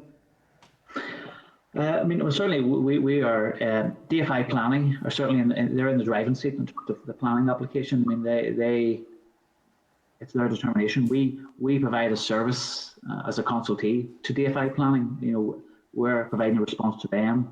We provide the advice and guidance to them on the aspects that within NIEA's scope, really. So it's, and in fact, in terms of the planning application, our role is to support the planning authority rather than any interaction with the company itself. Okay, and this has been going on for a long time, still in the early stages, as we've been hearing as well. So do you have costs? I mean, how much is this costing the department and the Environment Agency in particular? And is the cost recoverable? Would be something I'd be keen to hear as well. So there's the total sort of resourcing implications for the department, both in terms of staffing and financial regulation, I suppose, and the planning application. We're now going to a public inquiry, and that's going to be a cost. So who covers all this cost, and how much is it costing the department? Well, certainly, as I've outlined previously, the work we do in relation to as a statutory consultee isn't recoverable. It's just taken through the departmental budget. The work we do as regulators is cost recoverable. There's an application fee, as Liz outlined, to make an application, and then a yearly fee to cover the costs of lifting samples, analysing samples, reviewing those results, and any subsequent action. So that aspect of it is cost recoverable. The input to the planning process isn't. And do you have any of those costs to hand? Well, certainly, I imagine Liz would have the costs in turn, and Liz and staff would have the costs in relation to our the regulation of the authorisations, but wouldn't have any costs in relation to the staff time that has gone into the planning application. I would say it is, extensive. Yeah, as you say, the planning application has been on for a number of years now, and it's quite voluminous. But I imagine, definitely, Liz, you wouldn't have any costs to hand, would you? Not directly to hand in terms of figures, but we can certainly revert in writing if that's something that's of interest in terms of the actual numbers that relate to application fees and subsistence fees for this particular application. Staff, you see on your side. Yeah, and the breakdown of the costs that are recoverable and the costs that aren't. So has there been any sort of economic assessment done, or do you know if one exists, either between NIEA, the Environment Agency, or Department of Infrastructure on this whole project? Now, maybe stepping slightly outside my remit here. I do recall maybe there is some economic appraisal carried out as part of the planning application. I may be incorrect in that, but I think certainly any aspect of that would be undertaken as part of the planning process, but please don't hold me to that. Okay, that's maybe one for the chair. If we could pass on, Chair, to maybe follow up and see if the committee can have sight of that economic appraisal. Yeah. Okay, that's that on. Okay, Claire. Thank you. Right, no problem. Thank you very much, Claire. Next item. Move on to the single carrier use. Yes. Members, we're constrained for time. We're going to just defer the next item, number 8, and we're going to move directly on to item 9, which is the draft SR, the single-use carrier bags, charges, amendments, and revocations regulation 2022. You recall the committee agreed to defer consideration of these regulations pending Examiner Statutory report. The Examiner has reported the regulations was laid incorrectly via affirmative resolution. They should have been draft affirmative. The regulation has now been laid under the correct procedure. The title has been amended. Page 113 of your pack are papers pertaining to the new draft statutory rule on single-use carrier bags, which will come into effect on the 1st of April. The ESR is content with all other aspects of the rule. So can I put the question that the Committee for Agriculture, Environment and Rural Affairs has considered draft SR, the single-use carrier bags charge amendment and revocation regulations NI 2022, and recommends that can be affirmed to Assembly. Members, okay? Yeah. Okay. Okay, members, item number 10 is the Spring Traps Approval Amendment Order NI 2021. The Examiner has reported on the Spring Traps Approval Order and has made no particular comments. I therefore put the question. The Committee for Agriculture, Environment and Rural Affairs has considered the spring traps approval amendment order NI 2021 and has no objection to the rule. Okay. Okay. Right, members. 12. Item number 11 is a written briefing from DERA and AFBI, QUB and Chagas work on carbon sequestration. You recall we wrote to the department to request it provides an update every 6 weeks in relation to collaborative research by AFBI, QUB and Chagas on soil, carbon sequestration and greenhouse gas emissions. Key points are AFBI has recently completed this project to quantify the effect on soil stocks under intensively managed grasslands, and results are expected to be published shortly. AFBI has commenced recruitment for staff to participate in the project to optimise measurements, including marginal abatement cost curve analysis and another initiative to increase reliance of Irish forests in respect of climate change. Page 149 of your packs is it. Are we okay to note the briefing? Okay. Okay, members, there's written briefing from DERA Biomethane Stakeholder Group Bi-Monthly Update. It's in the table pack, written update from the Department of the Work of Biomethane Stakeholder Group. It's established to, the group established membership and draft terms of reference will consider invitation of industry representatives required. Note the briefing. Okay. Members, item 13, correspondence, page 232, is the correspondence from the Committee for the Executive, which is seeking feedback from all statutory committees on their experience of the Common Framework process, particularly focusing on the timing, quantity and quality of information provided. The committee intends to collect responses and submit these to the House of Lords Scrutiny Committee on behalf of the Assembly. Members, okay, we write to the committee outlining our frustrations regarding the uncertainty and ambiguity of information provided to us in terms of the anticipated publication of frameworks, and that many of the documents provided are lacking sufficient detail to enable scrutiny, adequate scrutiny. Okay. Chair. Yeah. I just add the point. No, sometimes they're over technical as well. I think we should raise that issue, and also, I mean, I don't see within them taking much account of the All Ireland dimension. So that's another point I'd like to raise. Thank you. You can note that. Yeah. Are you okay? Okay. Okay, members. Page 160 of the pack is a briefing paper which has been submitted by the Institute of Public Health regarding its views on the climate change legislation. The Institute advocates that a net zero position should be legislated for locally, and outlines the range of physical and mental health issues that can be attributed to climate change. It also sets out the Institute's support for cross-border working and establishment of a local environmental agency. You may find it useful in preparation for consideration stage on the climate bill. Okay, note the correspondence. When you see in your packs correspondence from both DERA and the Department of Justice in respect of the impending introduction of regulations which will establish an Operation Encompass model for children and young adults who experience domestic abuse. And this will ensure that there's a telephone call or notification to a designated person in school, college or training facility prior to the start of the next school day after an incident of domestic abuse. This will allow for appropriate support mechanisms to be put in place for the child. And this applies to the Caffrey College and of course this department as a model is extended and rolled out. It will apply to Caffrey. Members okay with that there? Okay. Members okay to action the rest of the correspondence on the index sheet? Sure. Yes. Sorry, just there was a separate piece on the fisheries common framework. So I mean, I just see an issue in terms of, there's no mention of north-south linkages, which I thought was a concern, and it might be useful to find out just what the next stages of the scrutiny process are with regard to this framework. Okay. Members? Nick, sorry, maybe Nick could give us that now. Chair, just to advise that, as Philip said, so we whenever we collate all the information for the common frameworks as they're published, we'll draft a committee position paper and bring that to the committee so they'll be able to input their specific views and issues, and then that'll be reflected back to the departments, so we'll incorporate that as we go forward. Fair enough, thank you. Okay.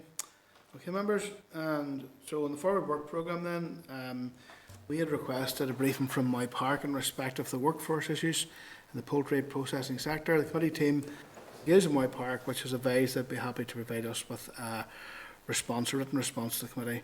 So members, okay, we write to my park seeking clarity on staffing issues. Okay. Sure. Yeah. I thought there was in the forward work programme. They were coming next week. No, is that? Sorry, Chair. That was to be provisionally confirmed, but they've advised that they will be able to provide a response in writing. Fair enough. 100%. Okay. Can I inform members the draft forward work programme at 3:25? Are members okay with the draft forward work programme? Chair. Sorry, just don't seem to be getting everything now. No, just given today and the fact that we had a briefing that we had to obviously postpone because time ran on, and all of these issues are important. It's obviously all of us want to ask questions, so I just think we should take that into cognizance when we're setting our agenda for future meetings. Maybe because I know it's hard to gauge how much interest there's going to be in a particular item, but I mean certainly every item that we had on today that was lasted way beyond the allotted time. Yeah. Okay. Considering the forward work programme. Members, any other business you want to raise? Chair. Yes, Tom. Yeah. Obviously, the last oral briefing we had went on. There was quite a number of people raised, quite a number of concerns, and rightly so, about the issues of Dalradian. Would it be then helpful if committee, through the clerk of the committee, arranged for or sought to make arrangements with Dalradian for a committee visit to the site, just to see exactly what Dalradian have in place, what they are doing, what NIEA is doing on site, and all of that type of thing? Would that be something that a committee could consider? Sure. I'd be opposed, lady. I mean, there's a process going through there. And I mean, I don't think it's the job of this committee to interfere in the planning process and all the other processes that are going ahead. Okay. So, what all committee members think? Chair.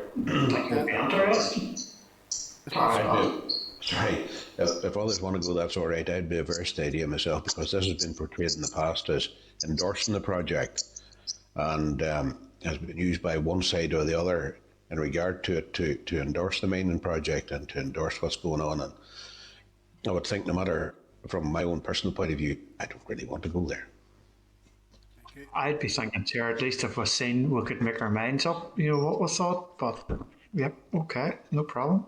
Chair, we don't have to make our mind up. All we have to do is ensure that the department in which we're scrutinised does his job. With regard to the mine, there's a planning process. It's not within the context of this committee, so we don't need to do our job right, other than scrutinise those to ensure that they do their job right. Yeah. If any members want to go off their own bat, that's up to them. Okay. Aye. Okay. Okay, members. Didn't have a next meeting. Next Thursday, 3rd of February, at 10 o'clock, hybrid meeting streamed on the Assembly website. And we also have a stakeholder event on women in agriculture next Thursday at 6:30. And the committee staff facilitate the event, but any member who cannot attend the event should let Nick know as soon as possible. Okay, members? Yeah. Members, could we just maybe go into closed session in 5 minutes to consider some issues surrounding the future agriculture policy? And I want to thank any members of the public who tuned in to today's proceedings.